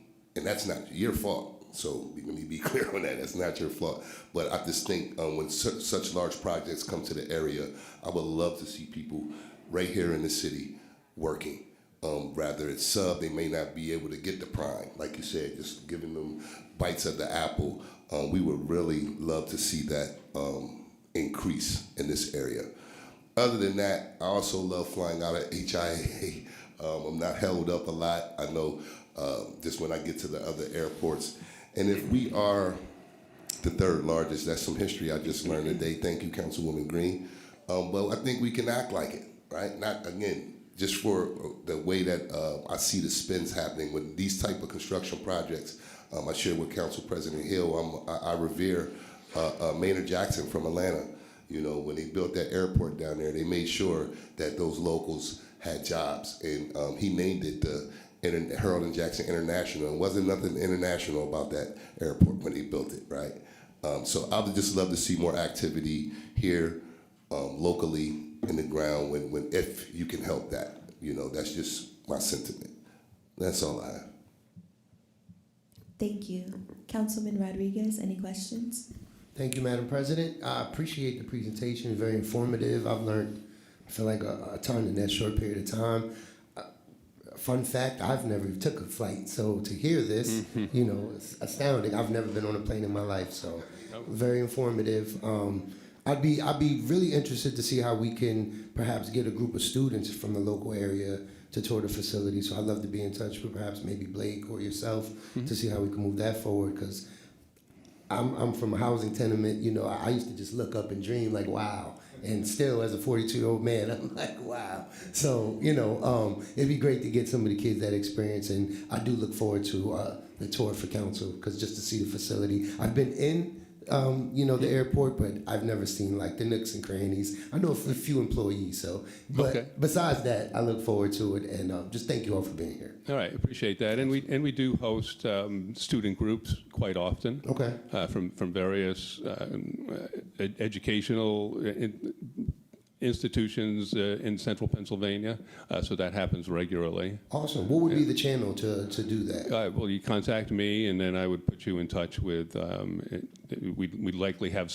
There'd likely be a focus, and so we'd put you in touch with the person who would best address that focus. Awesome. Thank you. Councilman Rodriguez, and I know I'm interjecting here a lot. So Saul Rodriguez grew up Southside. He was one of my mentors in the fire department. He got away from public safety and actually is flying jets for United. And one of his very first flights outside of his Florida job was landing a jet at HIA. The hair on my arm is standing up. There's a homegrown kid from the south side of Harrisburg, came through the fire department and landed an airplane and continues to land airplanes at HIA as a city resident. Thanks. Thank you. Councilwoman Davis, any questions? Thank you, President Hill. Yes, this is my type of conversation. I'm excited, especially talking about the Navy and the air shows, and thank you for your service, Councilman Lawson. I am a Army veteran myself, and I would love to go on a tour. Will we be touring the tower? We try to get small tours. It can only be 4 or 5 people into the control tower, and we have to schedule that a couple weeks in advance.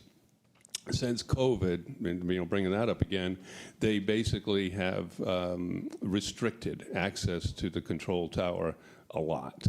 But we have done tours of the tower. We've had members of the General Assembly up in the air traffic control tower. They do love to give tours. However, it has to go. The request has to go down to headquarters in D.C. and then come back to Harrisburg with the approval to do so. But we will always try to accommodate a tour of the control tower if possible. Okay, great. I would like to be one of the members that be able to go on that tour, as I We'll keep that in mind. Yeah, thank you. I was an air traffic controller in the United States Army. Oh, nice.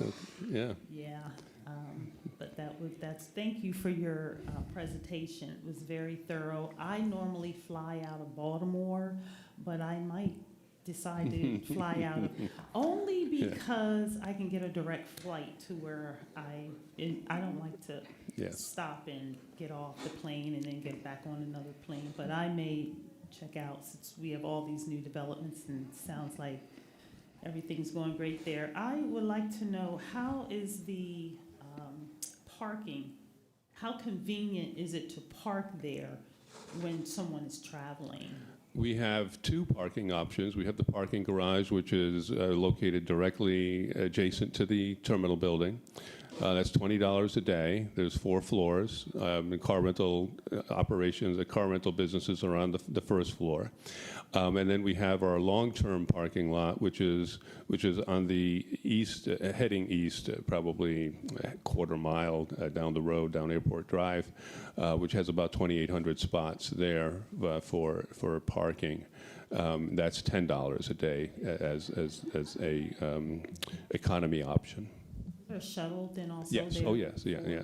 So the shuttle runs 24 hours a day to and from the terminal building from the long-term lot. Convenient. Okay, thank you. Thank you again for your presentation. Thank you. Thank you. Ms. Wright or Chief Enterline, would you like to share any more about your experience serving before we move on to our final authority this evening? Clarity that I'm on the Treasury Board, but I'm the health officer. So just to clarify that, because you said Treasury from the city of Harrisburg. So I've just been very privileged to serve on the board. It's been a great honor, and I'd love to see more of what you were talking about, Mr. Lawson, in regards to expanded opportunities. So it has been great watching new faces come in, new opportunities for vendors, for women, for different organizations to share in some of the opportunities and growth at the airport. I'm kind of the person always pushing about diversity and expansion and inclusiveness. And I always say that one thing with the airport is that when we expand into other areas, we expand our customer base, because it is about bringing in more people for more flights to more places.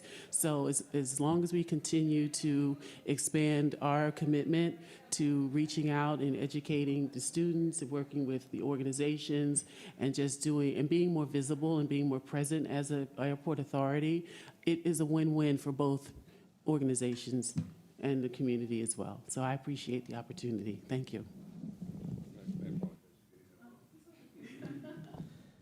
Yeah, and I won't add a whole lot. I believe that, I believe Nelva and I represent the city well. We brought a lot of our thoughts from the city standpoint to the board that's been well received by the majority of the board. And I think the airport, we lived through COVID, and actually I got on the board right before COVID, and those were some trying times. It was pretty difficult. And where we are today versus where we were then, I don't think anybody could have predicted the success of the airport in such a short period of time.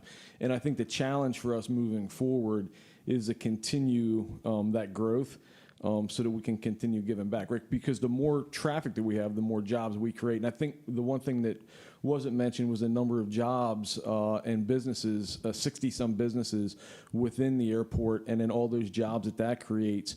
And there's a lot of folks from Harrisburg that work there. And it's easy access public transportation from a bus. I know a guy that lives out on Vernon Street, rides his e-bike down on the weekend. So very easy and fairly decent paying jobs as well that are given back. The more traffic we get, the more those jobs will be added down there. Unfortunately, not a lot of them are working directly for the airport. It's those subsidiaries, right? Those 60 small businesses.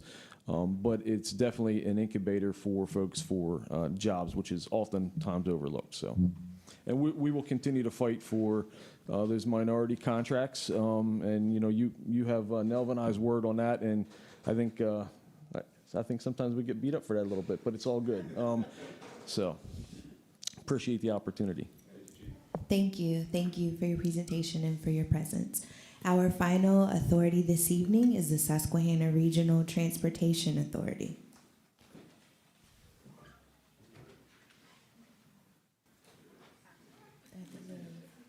Certainly.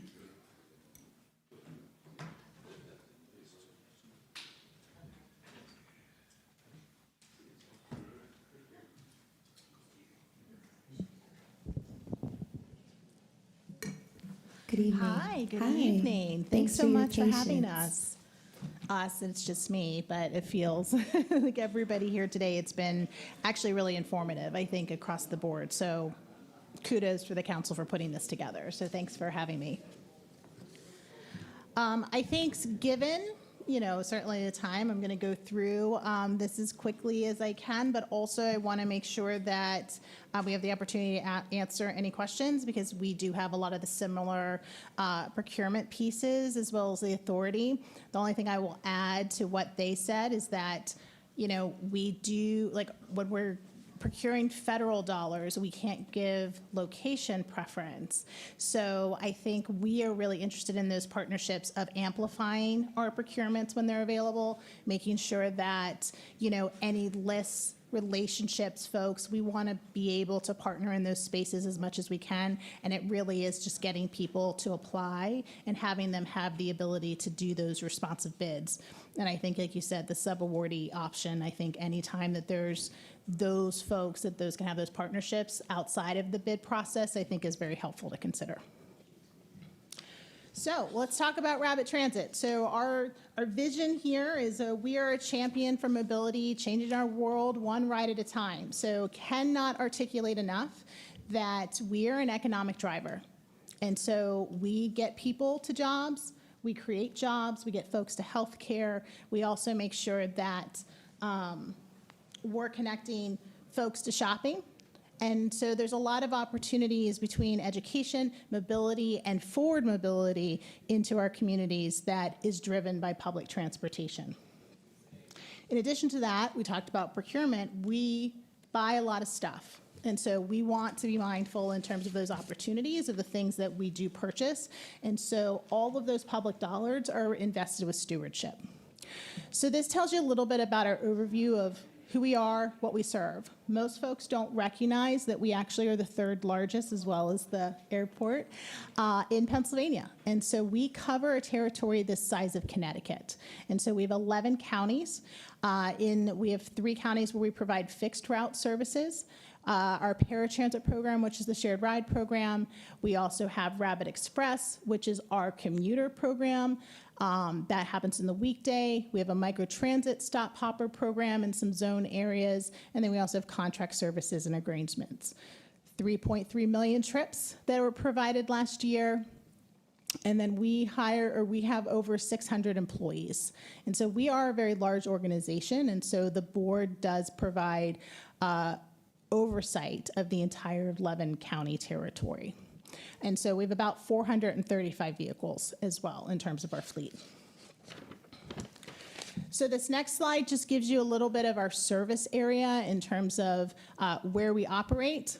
I'll just make a quick note in terms of our footprint. So folks here recognize that our transit authority was created when we absorbed and partnered with CAT. And so we do business as Rapid Transit. And so you see the red buses, so that is our brand fleet style of bus. And so you will see those blue buses as they transition out. So from being a steward of tax dollars, didn't make sense to paint buses red just so everybody knows they're Rapid Transit, right? And we wanted to be mindful of the legacy that was attached to CAT and sort of even that transition out. You may see some new stickers on as we start thinking about how we make sure people know who is doing that service. But as new buses are ordered, they will start arriving being red and the Rapid Transit fleet. And that's probably about 18 months away. So the next slide just tells you a little bit about our fixed routes.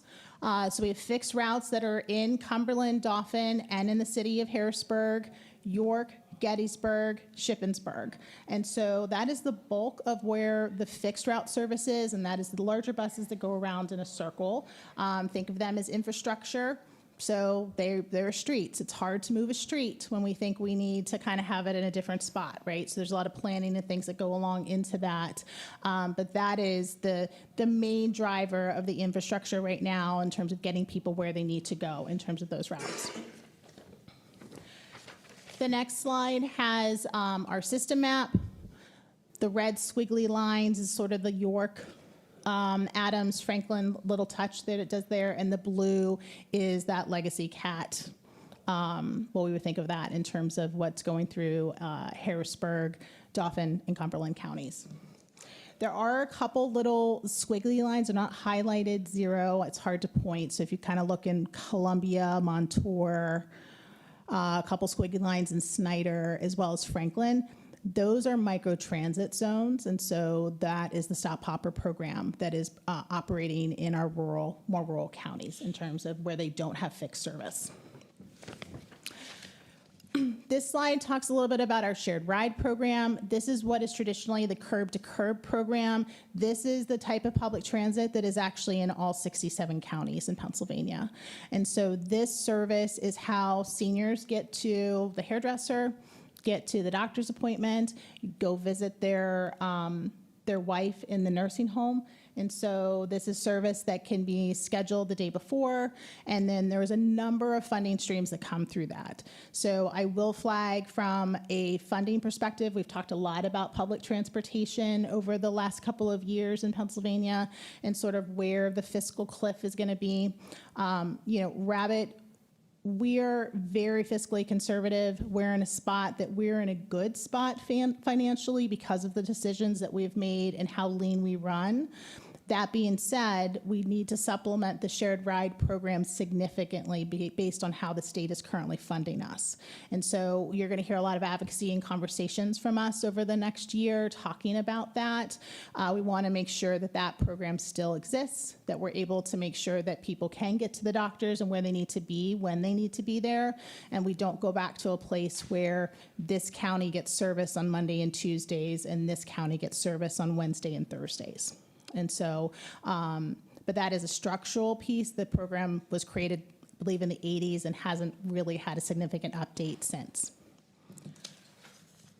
So the next slide talks about our Rabbit Works program. This is a partnership with Commute with Enterprise. This is our van pool program, and it serves individuals that work second and third shift. And so we know that that is a gap in public transportation. It's not a good use of tax dollars to have a bus that's going to go when it's a smaller population, but we know that second and third shift workers contribute significantly to the economy, and employers want to make sure that their employees can get to work. And so that program was created with the idea that we would hope to fill 6 van pools. Sometimes they're a little challenging to fill because people think it's more complicated than it is.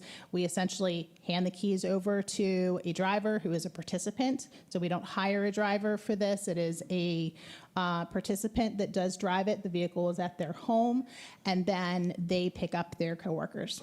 And so there's generally 5 to 7 people that'll fit into that van. And so we have filled the 5 to 6 that we had budgeted for. And so we did a press conference about a month or so ago with the Attorney General talking about this. And so we have used our allocation that we thought, we're like, oh, maybe we'll get there. And so what a wonderful problem to have.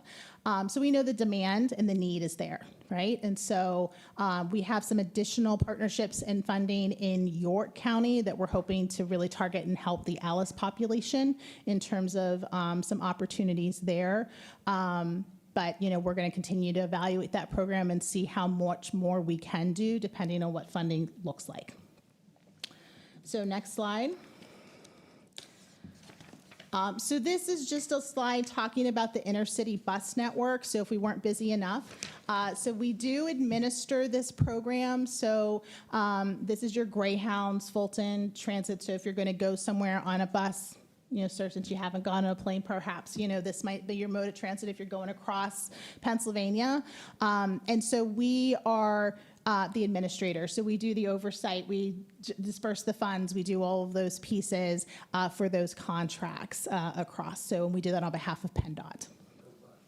Hey, that's how I would get to Philly very frequently when I was in college. So I was like, I know this, So it is definitely, it's a great way to get around, especially when the routes make sense, as you're not driving that much longer to be able to get where you needed. And a quick aside, I spent a lot of time riding the bus when I was a kid to the racetrack. So because that my parents would end up hopping on that. And so I'm all in. So when we talk about, board qualifications, lived experience is important when we think about, who's governing us. So this slide here just talks a little bit about our Rabbit Cares program. So this is our charitable organization. It's a 501(c). What we had found is that because of how we're funded, and public transportation is incredibly complex, and so every single funding stream has a bazillion roles. I'm not telling you guys anything different. It's how anything in government is. And so there were things that we wanted to do, since we are an agency that wants to get to yes and serve our community the best way that we can, that we really couldn't because of the funding roles. And so this 501(c) allowed us to be able to have some additional flexibility to be able to get those solutions to the people that really needed them. So this is our governance structure. So as I talked a little bit about previously, so SRTA, so Susquehanna Regional Transportation Authority, that is our official name. That's what's on my paycheck. We do business as Rabbit Transit, but that was created by taking CAT, so Cumberland Dauphin Harrisburg Transit Authority, and Central Pennsylvania Transportation Authority, which was the York service, and putting them together. That created a number of economies of scales for us so that we were able to streamline our administrative services. We had a lot of legacy costs, and actually solving some of those costs as we merged and pulled things together. We were the only transit authority in 2024 that lowered our operational costs. And so that is also because, you know, our executive director is very, very lean when we're making decisions. And I think that is a culture that has gone across our entire board. And so I think it's really important that we recognize that these dollars are public dollars, and we want to use them to the best of our ability and stretch them as far as we can. So we do have the structure within that. And so the other counties, we have management agreements. And so when you look at this governance structure, you'll see the municipalities, the counties that have seats on the board. And so this comes from local match dollars. So we are funded, local match allows us to draw additional state and federal dollars. They're the most valuable dollars that we receive. So we're very grateful for the dollars that we receive from Harrisburg City and appreciate that support. And so that does allocate how many seats folks have on the board based on that. But we do provide, the board provides oversight of the entire 11 county region equally, despite where those seats are.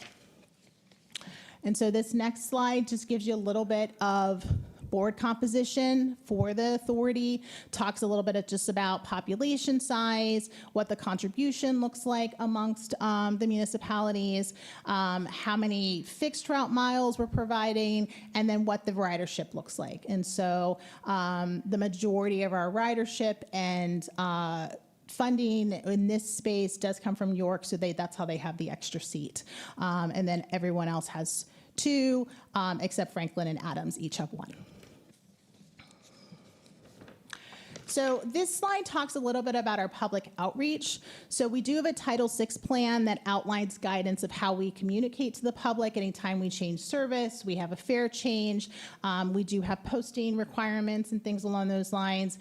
And then we also have language in there in terms of limited English proficiency to make sure that we have materials and what materials we have to have in other languages to make sure that we're meeting everyone where they are. We do have public comment available at all board meetings, and then our sunshine laws and the Municipal Authorities Act, govern those pieces. All of those materials are listed on our website, and so we do put a pretty comprehensive board package together that does tell you where we're at, from capital projects to budget to all of the other pieces that we're having considered. In addition, we have an advisory council, and so that is included, that has riders and stakeholders. That meets the third Wednesday of every month. That information is on our website at rabbittransit.org for anyone that would be interested in attending that. And so that does include individuals with disabilities, individuals that use the service, individuals that are community advocates, and folks that just want to be able to have a say in how things are going across the board. And then any instance that we have a new initiative, we often will pull together focus groups to ensure that the decisions that we're making make sense for the individuals we're serving. So this slide just talks a little bit about our structure. So we have an executive director, that's Richard Farr, and so chief of staff. The community relations director, that is my role. That is a new role that we have brought on. So I was previously in state government for about 10 years, and prior to that, I was working in healthcare.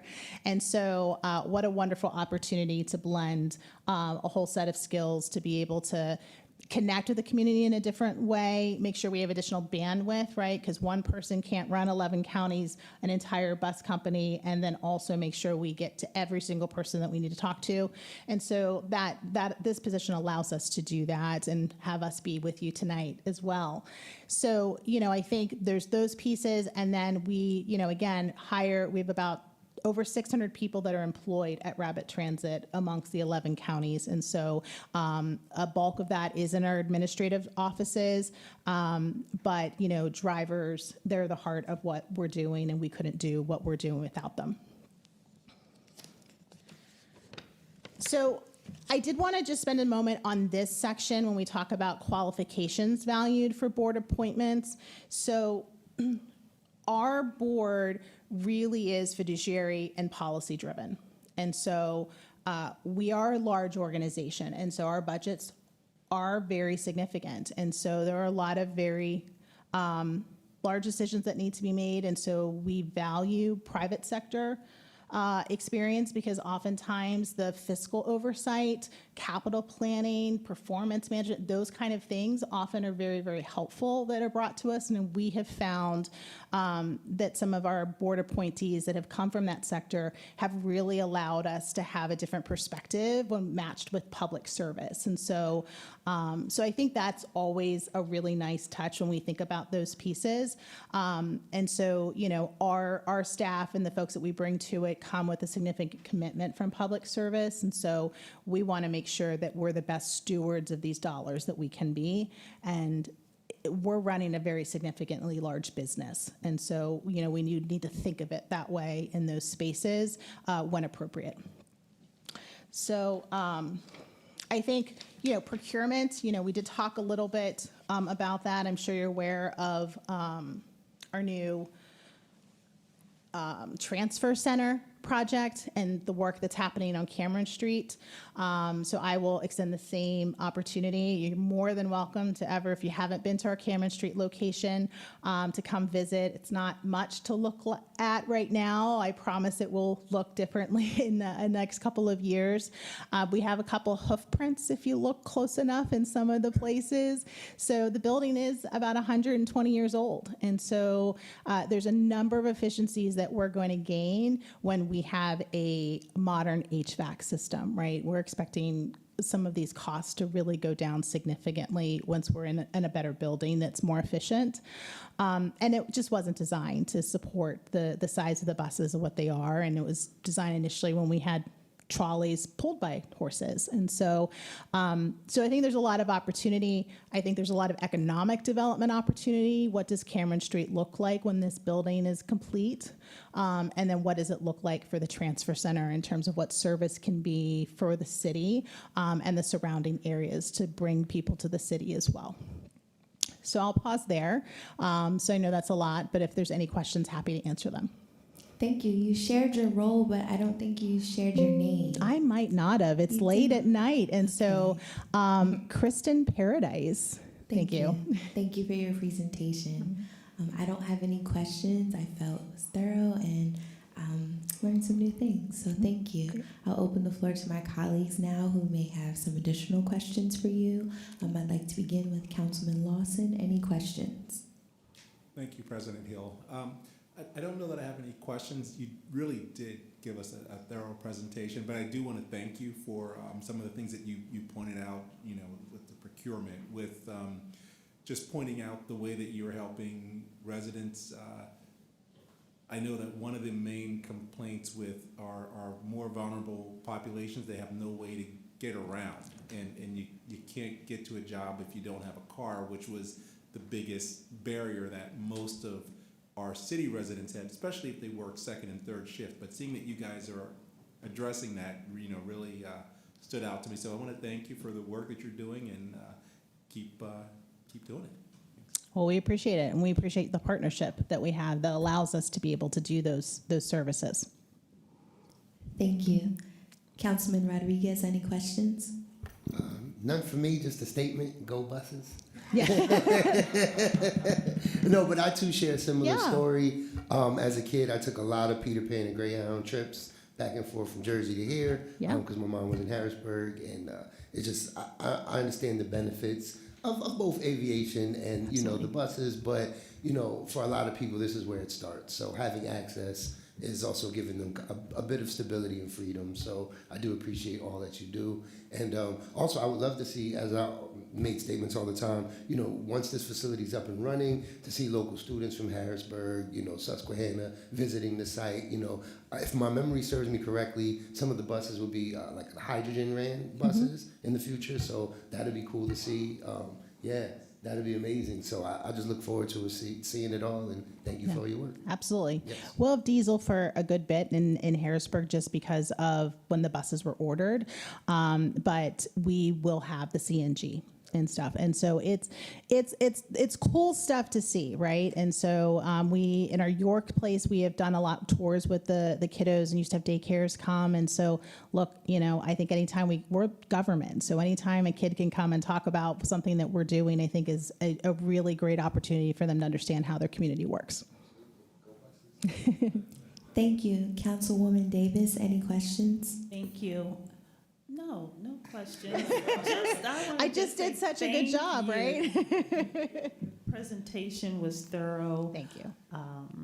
And I just appreciate the work that you're doing. And I was on Karen Street today and, you know, looking at all of the construction and everything. I'm excited to see what it's going to be when it's finished and how more residents can be serviced.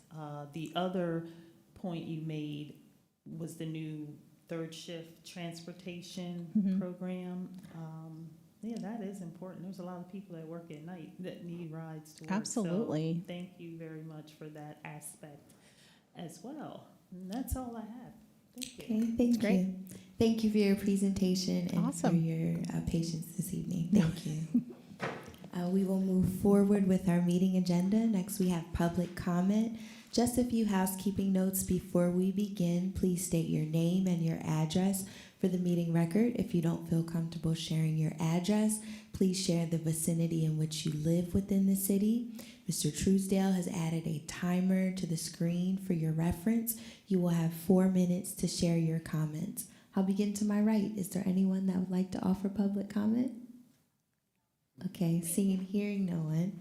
Anyone in the middle section? Seeing and hearing no one. Anyone to my left?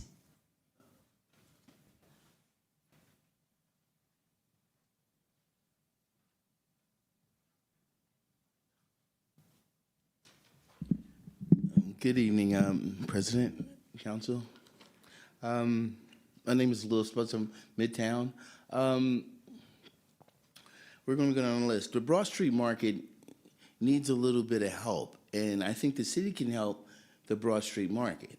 Back in the days, the Broad Street Market used to bring local vegetables and stuff. That was what it was all about, bringing local vegetables from the farms, not necessarily, you know, chicken wings and all that stuff. But it was local stuff. I mean, back when 100 and something years ago, they were bringing regular produce. I think we need to go sort of back to that. We have a greenhouse up in Reservoir Park. I know it's a story, but we need to nurture production. Agriculture is number one in Pennsylvania. Our industry is number one. So we sort of need to go back to that and help the Broad Street Market help us. So we can, the kids can grow stuff, we can do something in school, and then we can use the greenhouse to help make the product better. Just like Hershey. Milton Hershey has an agricultural program, and they have some of the best seeds in the world. It's making a product. It's getting better at it, and then presenting those products for your community to purchase. That's how we do it. That's how people start investing in the Broad Street market. Then you won't just have that little skew joint. You will have the kids saying, Mom, we're producing this type of tomato and we're selling it at the Broad Street market. We have to work hand in hand to make the thing run. And that's the name of the game. We can't just have our greenhouses not working by May. We got to have something going on, and then we can sell those things in the Broad Street market. That's how we close the loop. I'm an aviator, and I think those things. I fix airplanes. I have an AMP. I'm good. But there's other kids that need that opportunity. Now, I think they should run a scholarship program for, underprivileged children to learn how to fly planes or to spend some time up there, because it's a good thing. We're down air pilots in the United States. We're down pilots. We need more pilots, and we could do it here if we, integrate some things from Liberty University. They have these programs from, I should be saying this up at the high school. The school board meeting, too. But you can't do it because we got the same time, same back channel. We're missing a couple of things, and we just need to close a couple loops. I'm here to help out. We got the EAC running, and we can help the Broad Street market, and they can help us by doing events and getting a little recognition for what they do, as well as open the platform up for the kids to sell, produce, sell products, and be productive. That's all I have to. Thank you. We're doing well. We just got some edges, but we're making it. We're making it. And we're going to get you on that plane, right? We're going to get you on that plane. All right. Well, with no further business, I will entertain a motion to adjourn. So move. Second. Thank you. The time is 7:55. Thank you, everyone.